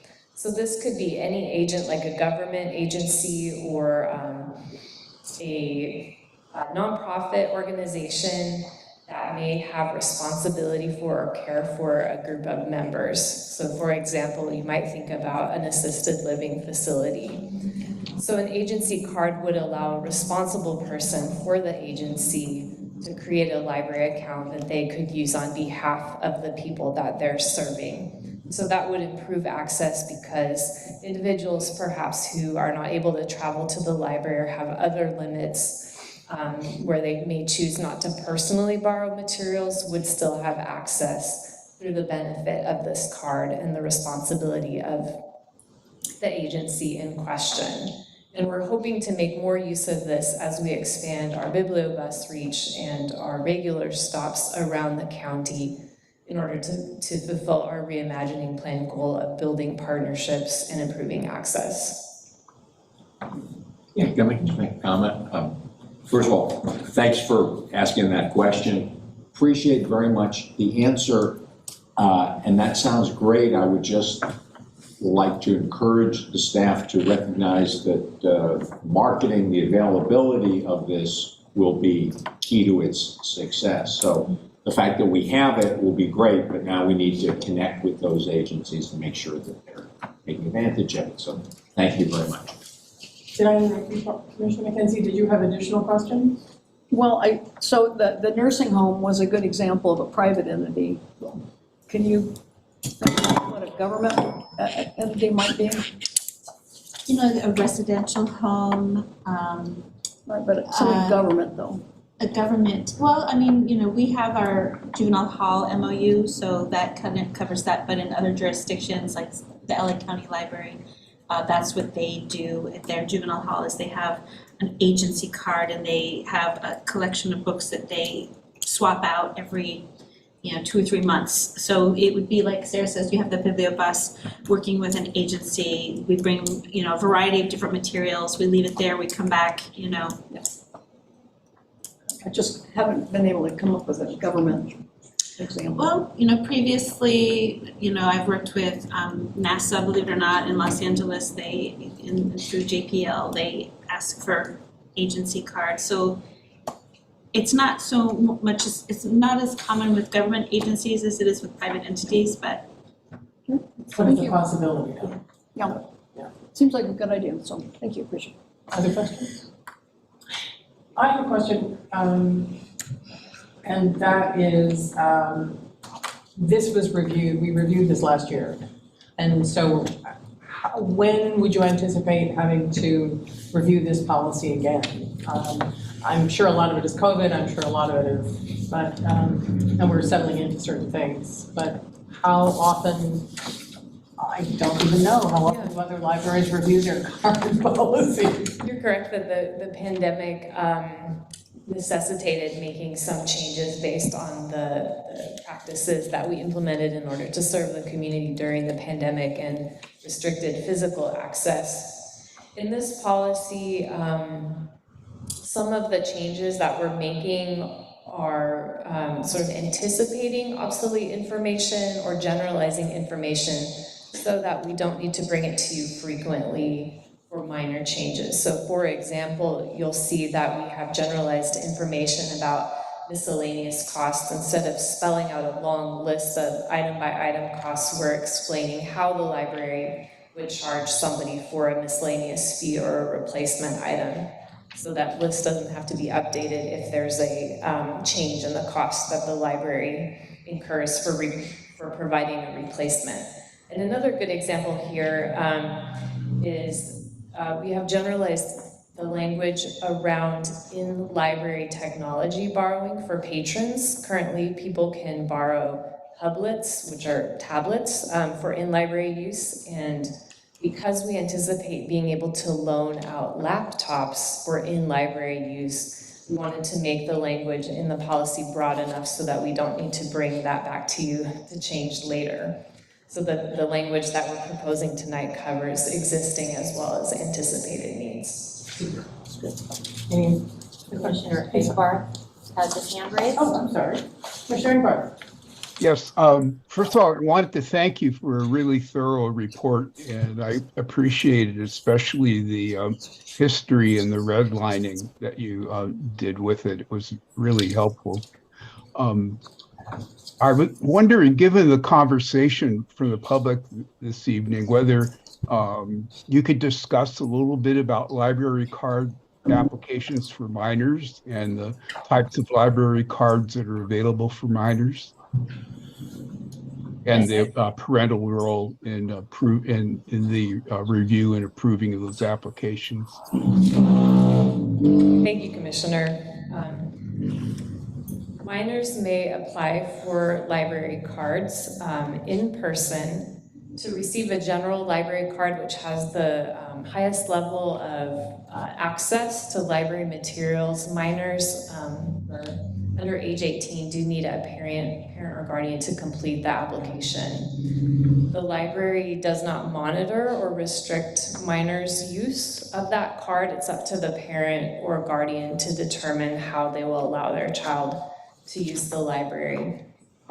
We do have a limited use card that's available to minors without the approval of a parent or legal guardian. And that card allows more limited borrowing, only 4 items at a time. And again, the library does not restrict the use of that card. However, if you go back to our safe library use policy, which we presented in a past month, we clearly explain that the library entrusts parents and caregivers with the responsibility of determining whether their child is old enough or mature enough to visit the library alone outside some basic parameters there. So even in the case of the limited use card, we are expecting that parents or guardians are taking responsibility for whether their child is at the library alone, for example, a teenager who might be there. Thank you. Anybody else? Okay. There's one member of the public with a hand raised. Shelby Pryor. Okay. Good evening, board. Man, this is so interesting. I lowered my hand and thought everything was clear and concise, and then she finished up with something that very isn't clear and concise. So a minor can come with limited access and sign up for a library card and have access to what is considered adult material without an adult present. Please help me understand this. You're limiting how many adult books they are allowed to take out or not take out based off of the number of 4, if I'm not mistaken.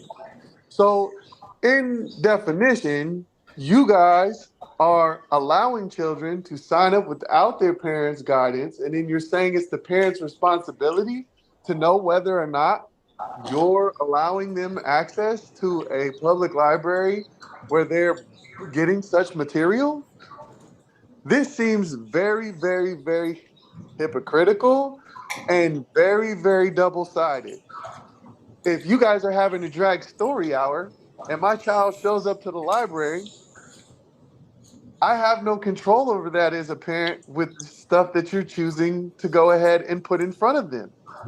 If I don't want my child practicing any sexual identity and focusing on their schoolwork and handling their business like most minority people in this country, because we can't afford to make mistakes, like worrying about stupid things like our identity, We have to worry about a paycheck and how our children are going to better themselves to compete with you Caucasians already in this space.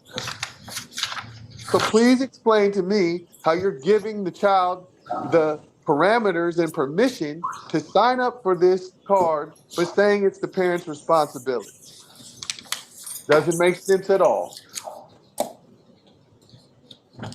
Thank you. All right. I'm ready to make a motion. Please do.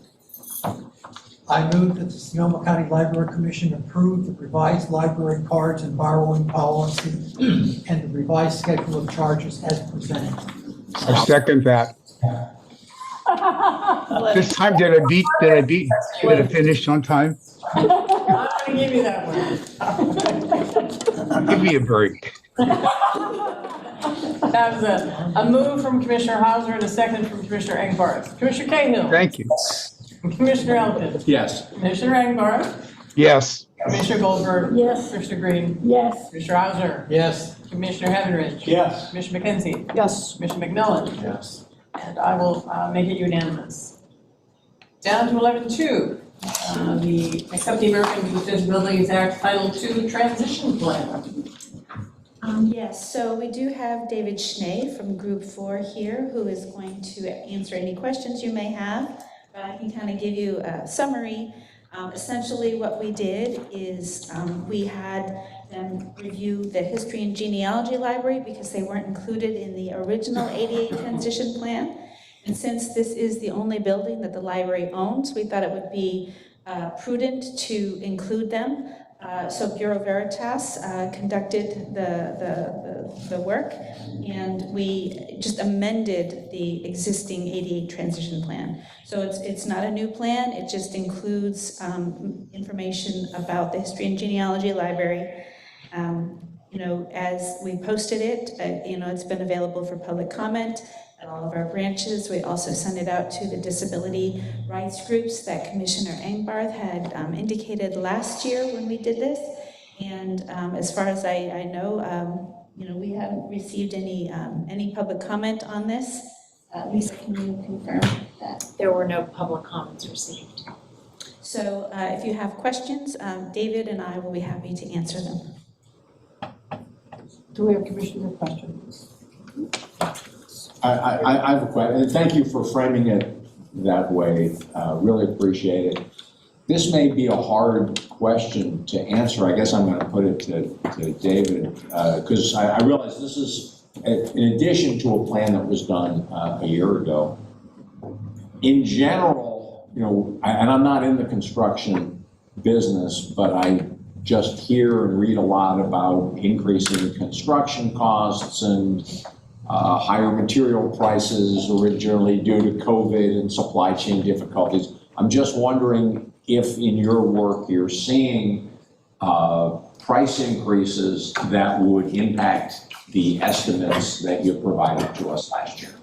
Alexa and Mike, David is on vacation. No, wait a minute, David Schnee. David. I'm sorry. David. Right, and Director Tebow and commissioners, it's a pleasure to be here before you and to answer any questions. So indeed, construction costs are something that is remains extremely volatile in California. Bureau Veritas is a international firm, and one of the benefits is that they really have a rigorous standardized approach. If you've got different consultants that come in, they might look and identify different items and not have a standard method for it. So one of the things they do is they have a standard escalation that's built into each year as you see costs move further. And personally, with our experience as architects, those costs tend to be less than what we see happen locally. So I think as internally through your own maintenance efforts, or as you combine these with other more intensive renovation projects, you'll want to update your costs there. But it ends up being a pretty good tool to get you sort of the rough order of magnitude here, and you're always safe to put a little bit more escalations, especially as you go further out over time. Thank you. Can I can also add that for the grant, for the Building Forward Together grant, we did include these costs in our grant. So we're hopeful we can get that grant money and then, we can get it taken care Any other questions? I'm gonna put on my Windsor hat, because when we did the original plan, Windsor said NA because everybody thought that the library was gonna come down and the hotel was going to be built. And so I wanted just you to remind the commission about whether, and I know you, and David, I know you looked at Windsor, but do you think that Windsor needs another look? It's a good question. I'm sorry, I haven't checked Windsor again recently to see how closely we looked at it and in that context. So, Chair Doyle, let me look back at that and get back to the director if I could. Thank you. Let's see. So, do I have a motion? I'll move the motion. Thank you, Frank. Do I have a second? Second. Mr. Elkin was first. Oh, and I forgot to have a public comment? No public comment from, there we go. All right. Commissioner Cahill? Yes. Commissioner Elton? Yes. Commissioner Ingbarth? Yes. Commissioner Goldberg? Yes. Commissioner Green? Yes. Commissioner Hauser? Yes. Commissioner Havenridge? Yes. Commissioner McKenzie? Yes. Commissioner McMillan? Yes. Make it unanimous. Great. Thank you, David. Thank you, guys. Keep up the great work. Okay, 11.3, the Roaring Park headquarters space. Now, we talked about this in closed session, so I trust we won't need a whole lot of time for conversation about this, but bring us up to date. Correct. So what we have is an addendum to our current lease, which expires on September 30th. What this lease is instead of a 5-year extension, we have renegotiated with the landlord for a 3-year extension. That is to give us the flexibility that we need to address our possible expiration of our sales tax measure funding. With this shorter term, the landlord has requested a 1% increase in the existing rent escalation. So the prior lease was 5 years at 3% per year. This is a 3-year lease with a 4% increase for the first 3 years with an additional 2-year extension. The 2-year extension has a market value rent. So, if we, come upon September 30th, 2026, and we still, don't, have a plan, we will do the 2-year extension, but it will be at the market rate. We don't have a projection for what that will be at this time. The total cost of the addendum is $1.7 million for the 3-year period. That includes rent and the CAM, our common area maintenance. And the next fiscal year, this additional cost is only going to be about $3,700 because we've figured that 3% increase into the current budget. Questions? Commissioner Green. So if we do have to go into that 2-year extension period, it's the full 2-year extension, then we are committed to 2 more years. That's correct. Any other questions? Commissioner McKenzie. Oh, Commissioner Hauser. I just want to, this is something I thought about, and I said, why didn't I pop up and mention this when we actually entered into the initial lease, that we should coordinate the end of this lease term with the sales tax renewal. And I'm very happy that this has been looked into and is your anticipation. Thank you. Commissioner McKenzie. Yes, one day I was driving by headquarters and I saw somebody actually doing something to the yard. I wondered what kind of commitment we got from the landlord about maintaining the green space better. The landlord has agreed that if there are, you can see in the Section 5 landscaping provided by the lessor, that they will, if we identify any issues, that they will address that within 30 days. So that is in Section 5 under landscaping provided by lessor. I'm sorry, I missed that one. Were there any penalties if they don't meet their commitment? We got to save on the rent? Any other questions? Okay, public comments? Do I have a move to approve So moved. the leave? Second. Thank you, Commissioner Henry. Second? Second. That was me. All right. Wait a minute, that was first.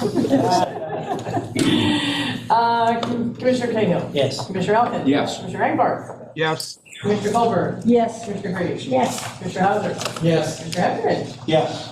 Commissioner McKenzie? Yes. Commissioner McMillan? And I'll make unanimous. All right. And does that, Chair Doyle, is the second, is it Commissioner Hauser or Commissioner, okay. Wow, It's God. getting competitive tonight. All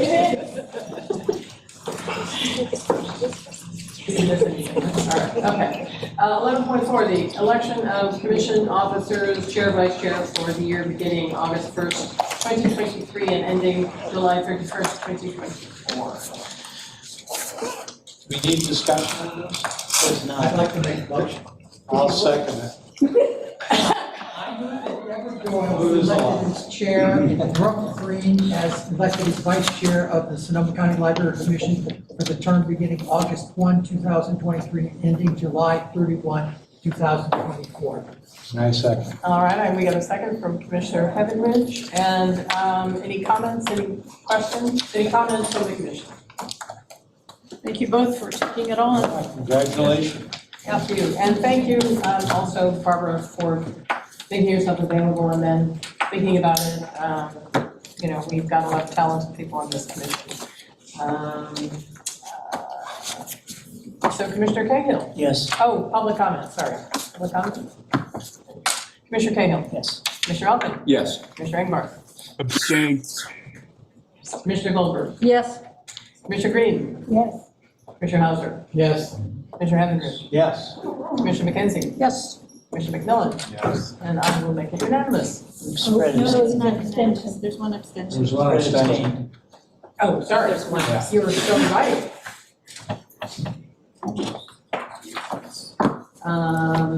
We don't need item 12, there is nothing on the discussion agenda. 13, agenda items for future commission meetings, suggestions? Wait, what's the question? Sorry. What would you like to talk about in the future? Are there items that you would like to have on the agenda? We have a list of things that have been suggested at previous commission meetings that we are trying to get on the agenda and make sure that we have enough information, but always happy to, we need a date for our orientation. We're still working on that. Training? The training? Training. No, I have it on my calendar. Which commission? No, that changed a while ago. Any commission items? And Chair Doyle, would you like to highlight the new language we've inserted for that agenda item? Sure. An item can be added to the agenda upon request from two or more commissioners. That's what our official language is. So I'm not seeing any hands up. In which case, our next commission meeting, we are not having an August meeting of the commission. Our next meeting is September 6th, 2023, and I would like to adjourn in Ellen Stillman's honor, who was, I meant to do this last commission meeting and things got a little crazed.